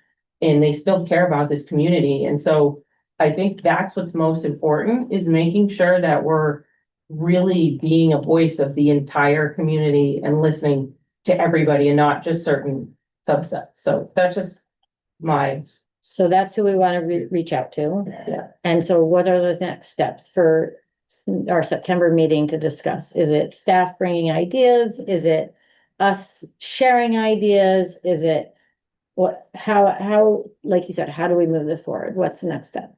I mean, I would hope that we would have an opportunity, and staff could help us with this, to get our proposal out there, for public viewing for 30, 60 days, and then call a public hearing to hear from the public, and then come back and discuss it would be my thought. I don't know what other people think. no, I agree with that. Yeah, I agree. I think public hearing as well as like some informal things, like sometimes when people hear public hearing, it just, Yeah. they just tune out, well, some well. Refresh. Yeah, that's what I was gonna say. It's information session. Yeah. And we know, like, we look at, there's not a lot of people here. Like, we need to make sure that we're not just saying, oh, well, our meeting's a public hearing, we did that. Cause like, we need to reach out to more people. That's what I think that. Maybe it's an information session followed by a official public hearing, and then we all gather again. I think, I like the information session mindset. I sound like a consultant, Dave, oh my God, but but again, I'm gonna reiterate. This is, if you ask the voters right now, every single human being within here that's voted here, what's the NPDC? What do you think the answer is gonna be? What's the function of the NPDC? It's gonna be very, like, very, uninformed answers because of the nature of, I can tell you the Vineyard knows what the Vineyard Commission is because it's regulatory, and they are like, I mean, that place is loaded with too many people in charge. This, I have always felt that the MPDC, and this is what Frank Briggs said to me, we're a seat at the table at the State House. And when you overblow this commission into something that it isn't, for some other reason, it just gets things more confused. We have to stick within what we really do. Mike stuff. We have a voice when we need something, right? That's why I think the steamship is important for this commission, because of the transportation and the whole representation thing. But there was a time where they said the number 12 and we were the 13th and they forgot us. What was that, like 4 years ago? Ocean management. Ocean management, that's right. They just forgot us. The state forgot us because, I don't know, maybe we're not saying enough, maybe we're too quiet, too far away, I don't know, but that happened. They didn't even know there were 13 instead of 12. True. Yeah, it is. They said 12. I'm just telling you that happened. So my point is that whatever we do with outreach, you don't want to overdo it, but I think that whole thing of what we do and how to introduce people to what is the planning commission. Mhm. It's not the planning board. It's not the X. This is what we do. And I think that that's the most important way to start this, because this, I just see this as 21st century housekeeping. To clean this board up and change some positions and redo it a little bit. The county electing appointing the at-large members, to me, is a humongous change, okay? And that's important for people to know that that's part of this, okay? Because that's been one of the things that's been questioned over the years in my time here. Anyway, I don't mean to get off topic, Madam Chair, but I just feel that I'm envisioning what we did up at the school and how breaking out into groups and all that. I think that's good because it teaches people stuff. You know what I mean? Because they don't understand this commission. They don't. There's very few people really fully understand what the planning commission actually is.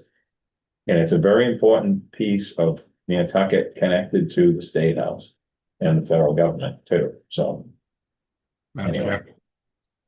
Yes, well, hold on, Liza had a question or comment, then you can go. right, thank you. I would second that most people who approach me to congratulate me that I'm on the planning commission think that I'm on the planning board. Oh, yeah, So I'm there you go. spending a lot of time clarifying what the two groups are. Yeah. So I completely agree with that. And I think that it's really important if we want to get a diverse group of people engaged, we need to use social media or the current or something to get outreach to people who might not be reading the INM or like however we traditionally send out notices. Because I feel like that's a good way to get a lot of visibility. So like the town social media, but also doing something to boost it. So it's not just following the town. That's a good point. I mean, we could even see about doing it in other languages. I don't know. Yeah. I know the town has certain feelings about, they've done the warrant in other languages and said that it hasn't been super successful. But I wanted to push back on that a little bit of Yeah. maybe there's a better way to engage these other communities as well. Because I think that's the key, is just as many people as possible. So, so I guess Joe has a comment. All right, thank you, Madam Chair. No, I think like what Liza just said, the planning commission, where some people have accused us of Surfside Crossing, and Dave and I have to go reach out to someone and say, that wasn't us, but that's how people can misuse the word planning board and get everyone confused of what's going on and play this shuffle game. You know, I think that we should go out. We voted unanimously to do this. We were told by the state that we should be the ones that draft this legislation and put it together. You know, there's something in there that I don't really like, but again, it's what we voted on unanimously, and I'm going to support it 100%. So, you know, there's part of this where you have to, you know, really get behind what we're going to do and where we're going to go. And I think that we should be like reaching out to the Civic League, and we'll hold a Zoom meeting, and whether we do, you know, the master plan and we have everyone involved and kind of show them what we're going to do. And one thing I brought up was like, do we go to the Westmore Club? Do we go to the Yacht Club? Do we go, you know, here or to the, you know, there? The other part of it was when we had the master plan, we noticed that the Hispanic community wasn't involved. The Eastern European community wasn't involved. So, you know, whenever someone comes to the planning board, Dave and I are trying to reach out to them and say, hey, can we have your contact? Because we'd like to have you guys involved. You are the, you know, future leaders of Nantucket, and you will soon rise to this level and be having a hand and sitting at tables. And I think that's really important. So, you know, I think what we put together will capture most of that. And I think that, you know, maybe in 5 to 10 years, we reanalyze this again. We come up like, okay, the town has shifted this way. All right, so what do we bring in? So I think that this is the right way to go. I think that we need to have the public outreach. I don't have a problem with that. I think that we can definitely find someone, you know, to represent us or an individual. I'll put it forward. It doesn't matter. This is a really important piece that it has to happen. But I think by trying to play the shell game and make it confusing, I think is really, you know, a disservice to Nantucket. And that's all we should be looking at. This is for Nantucket. No personal gain. Nothing else is on the table than what is right for Nantucket and going forward to where we are now and what we foresee. So I think that's the most important, that we all need to take our egos and lay them down and go forward. Thank you.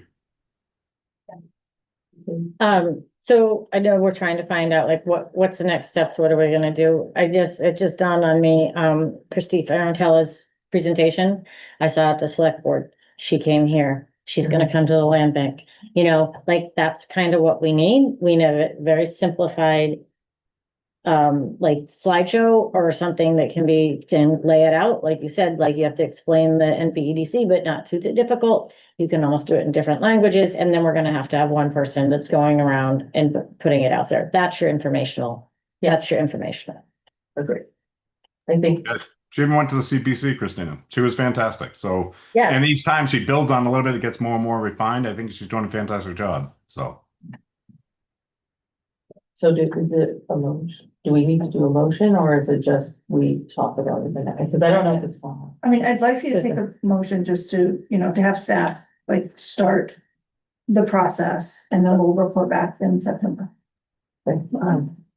I just want to say I really like a lot of what I'm hearing. I liked a lot of what Joe said, and I completely agree with it. And it's what I've always hoped for when this article was referred for study in May of 2022.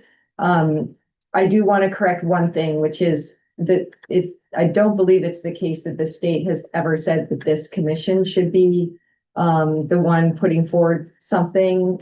Anyone can put forward something. There's plenty of good ideas, like, for example, the first housing funding of $60 million. That was a citizen warrant article. So it's a very important process that we have a town meeting to let people from the community say what is required. So I hope that we can go forward respectfully. I am sad that I have not been able to tell you some of the problems that I think exist in the legislation, because I think there's some really glaring problems that won't be successful at town meeting. And I would like to have the opportunity to say that so that it could maybe be changed, but maybe there'll be an opportunity for that in the future. All right, so do we have a motion? so the motion is to have staff start researching outreach ideas and programs and bring forth something in September with a timeline and a suggestion where we can actually pick and choose, maybe, like, yeah, we think this will work with, multiple options, but something with a timeline, ideas drafted, and who would be doing that. Okay, wait a second. Second by Mike, motion by Christina, Dave. Aye. Nat. Aye. Hillary. Aye. Mike. Aye. Liza. Aye. Christina. Aye. Bert. Aye. Joe. aye. And the chair votes aye. So we'll hear more about our options next month. Are there any committee reports? I think. Just that we went to public comment with the harbor plan update committee, so that's been drafted and not finalized, but out for public comment. Great. And I know, it looks like there's some stuff percolate, the Nantucket area plan work group is finalizing, so I think we're hoping next month that they'll be able to have what they're. Yeah, so I plan to attend their meeting on September the 12th. I think there was maybe some miscommunication about what, from the staff perspective, was my expectation of information needed to move forward their request to alter their existing boundaries. So I'm gonna just attend their meeting on the 12th and make sure we're all on the same page, and hopefully we can move that forward next month. And there has been, to meet every other week. So to go from once a month to every 2 weeks to really finalize this and get it done quickly. Great. What are you gonna do with all that extra time, Joe? Well, he's gonna work on BPAC. What is the status of the change of definition of the and use of the BPAC and reappointing people whose terms have all expired? I believe last time Brooke was here, I think she said that they were still finalizing that, and then we were gonna. Are we staggering it now, or are we doing the whole block like we have been? So, as we talked about at a prior meeting, there was some discussion about merging BPAC. Yeah. Maybe merging, it's not the right word, but combining some, Collaboration. some duties and collaboration with roads and right of ways and BPAC and broadening the scope. Yeah. So there've been a couple of meetings with the town manager about that, with the right of way committee chairman about that. So we're still sort of filling that out. Pending. And we should, Okay. I learned a lot of stuff discussed the other day with that right away. And am I allowed to talk about this? Was this Okay. I